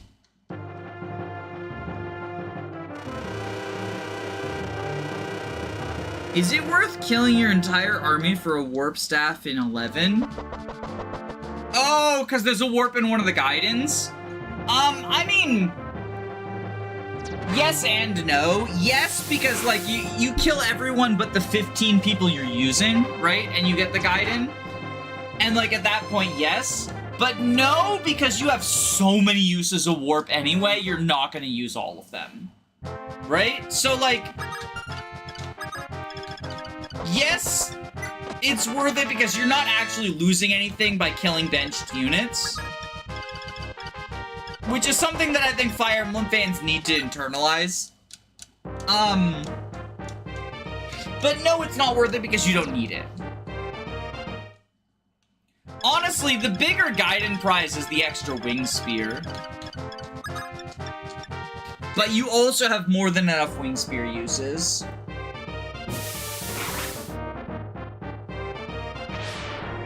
Killing all of your army besides Sedgar, Lena, and maybe some generics. I mean, it's not even that extreme, right? You get to keep 15 units alive, so that's Marth plus 14. That's how many people you're deploying on most maps.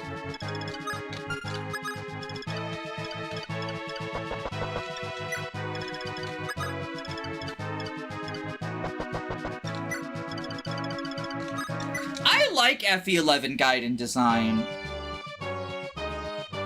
I think the thing that people fail to understand is FE11 is an Iron Man game, right? And so, having the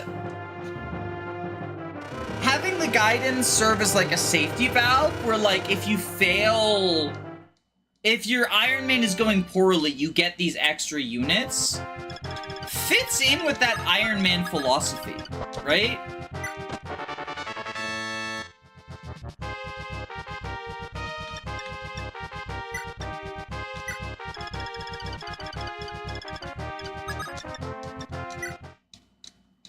The funniest FE12 thing is how the longbow is the rarest non-legendary weapon.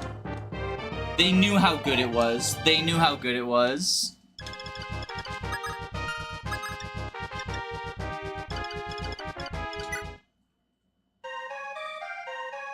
Honestly, I'd play the content patch that removes the kill requirement. I was never a big fan of it. The problem with that is then you have to play the Gaiden maps and they all suck shit. Like, they're all very fucking bad maps. That's the other reason that I'm like, I don't care that I'm missing out on 6 maps. They're like the 6 worst maps ever imagined. It's like how FE3 Book 1 is missing, some chapters from FE1, but you shouldn't care about that because they're all bad chapters.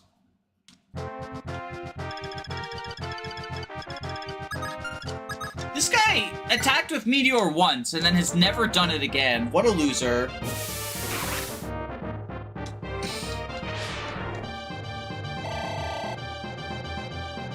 The Death Gaiden maps suck. Give me death items instead.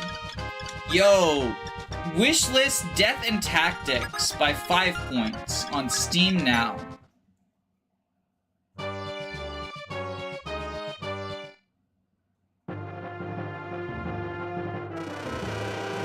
I don't recall using a forged longbow in FE12, but it seems like a good investment. Archers are generally good in FE12 Hard 4. I mean, archers are good even in Hard 3 and Hard 2, because there's just so many scary flyers. Even if you ignore the, like, archers get to ignore Vantage Plus thing, yeah, this guy just does not want to use his Meteor Tome. Is he scared of Tiki?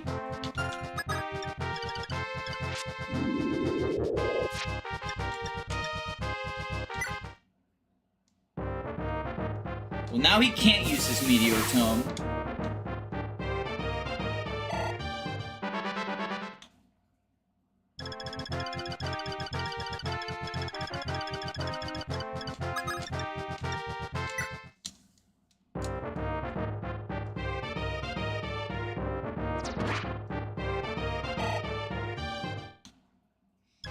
Even without forging, it's really good for Glower Mages. Forged is when it becomes the strongest weapon in the game. Oh, longbow? Yeah, because you avoid counter.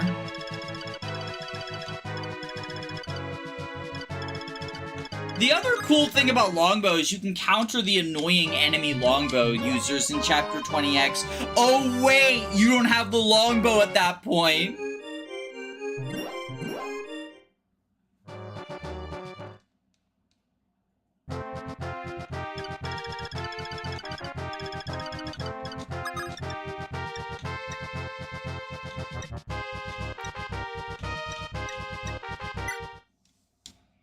What's better, FE1 Wooden Cavalry or FE11 Wooden Cavalry? Probably FE11, because it's at least an interesting challenge with the ballistas having long range. But I would still say I don't enjoy either map, personally.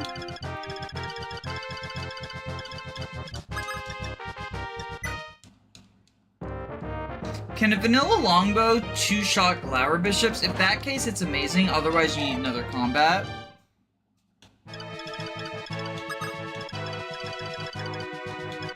These are questions for someone other than me. I'm, as I keep saying, I'm no FE12 expert. I have the Lunatic Reverse badge, and I'm proud of it. But, like, that's all. I'd rather a Fire Emblem map that kills me instantly if I screw up, rather than a Fire Emblem map where nothing happens. Same. Same.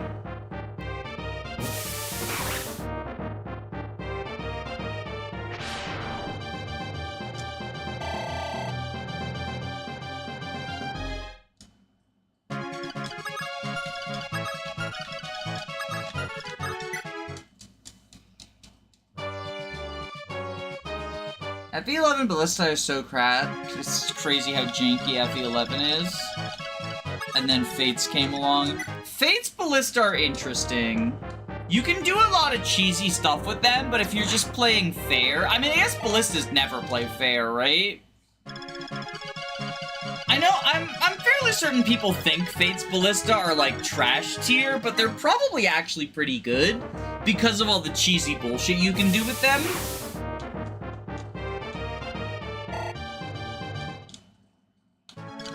Like, anytime a map has a boss that's standing still, like Fuga, for example, Ballistas just reduce them to 1 HP, and sure, you can't kill, but that doesn't matter. Once a boss is at 1 HP, anyone can kill them.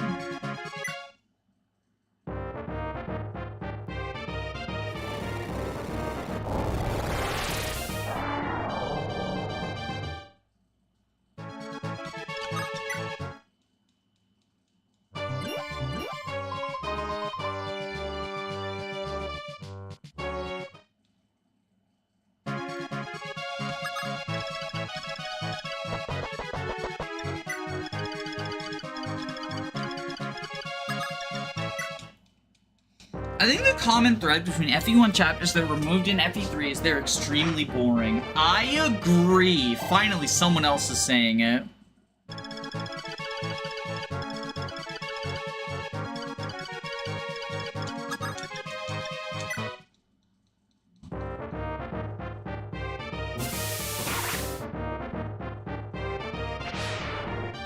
Bye, Willow.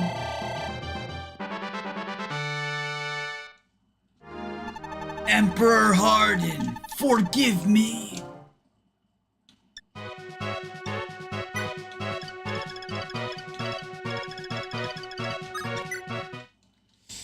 FE11 Gaidens are like rechecked FE1 maps. Yeah, no, I legitimately think FE1 has better map design than the FE11 Gaidens. Like, even ignoring FE1's sort of like or FE11's tweaks to FE1 maps.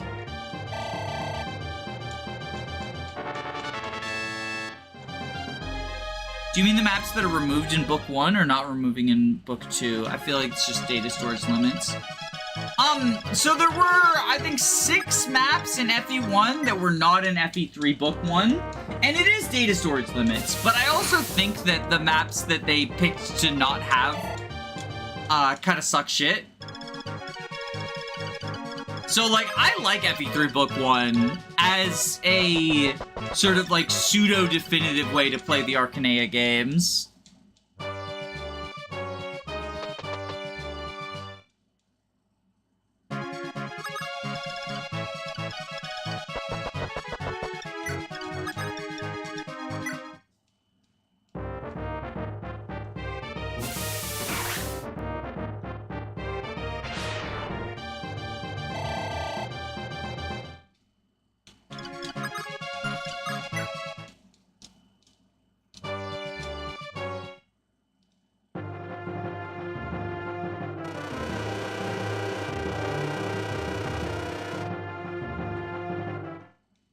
FE11 reveal trailer, yesterday's game design tomorrow or something. I haven't watched any trailers.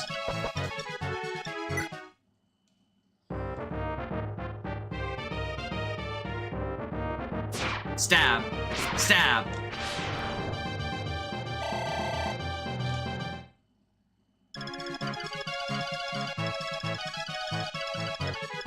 Okay, that's everything we need to do here.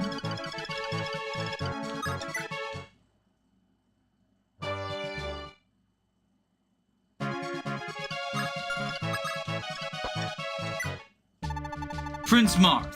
The enemies in the castle have been vanquished. Aritia is finally in our hands again. Really? That's great, but I still don't see my sister. Your Highness, Princess Ellis was taken by Garnet. Huh? Gato, is that true? He ordered the Dark Priest to search for the sisters of noble birth, Rena, Maria, and even your sister Ellis. They have all been taken by Garnet. Is that so? But what is he planning on doing by capturing them? That I don't know, but I get it's not anything good. The chain of events so far was all the doing of Garnet. Gato, where is he now? I don't know. But I bet Garneff's next target will be Princess Nina, so he's probably at Palas. I see. We'll go to Palas. I will rescue Hardin from the Dark Orb's influence. I will defeat Garneff and the Dark Priests, and I will rescue the captured sisters. The Godo archetype. Guy who dumps information. Marth and the others have once again moved from Aritia and headed towards the imperial capital of Palas. But along their way, they passed through the kingdom of Gra, a land allied to Achaemea. In the previous war, Gra sided with the Darua Empire, which resulted in their king Giol dying in a battle and the destruction of their kingdom. The country was once part of Aritia, but now they sided with Achaemea, after listening to Hardin's orders. Hardin found King Giol's daughter, Princess Shima, and allowed her to ascend to the throne, and then ordered reinforcements from Gra. Shima received wild support from the citizens of Gra. To them, Shima was their only hope. The youths all volunteered to become soldiers. They were all happy to move out and have the chance to defeat their bitter enemy, Aritia. But their dreams were shattered in an instant. Before the fast-approaching Aritian elites, Gra's soldiers lost all morale and fled for their lives.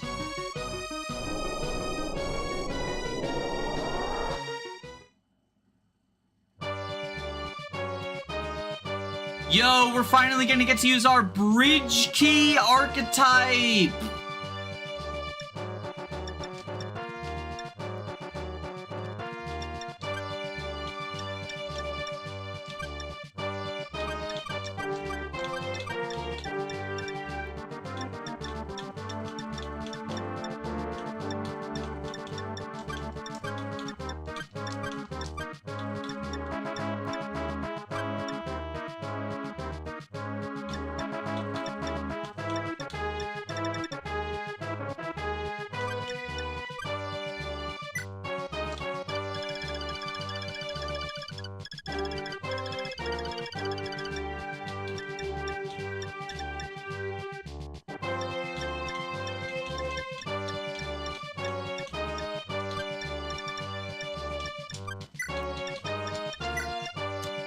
That being said, we'll use the bridge key next time. There's 2 bridge key archetypes. I forgot about this one.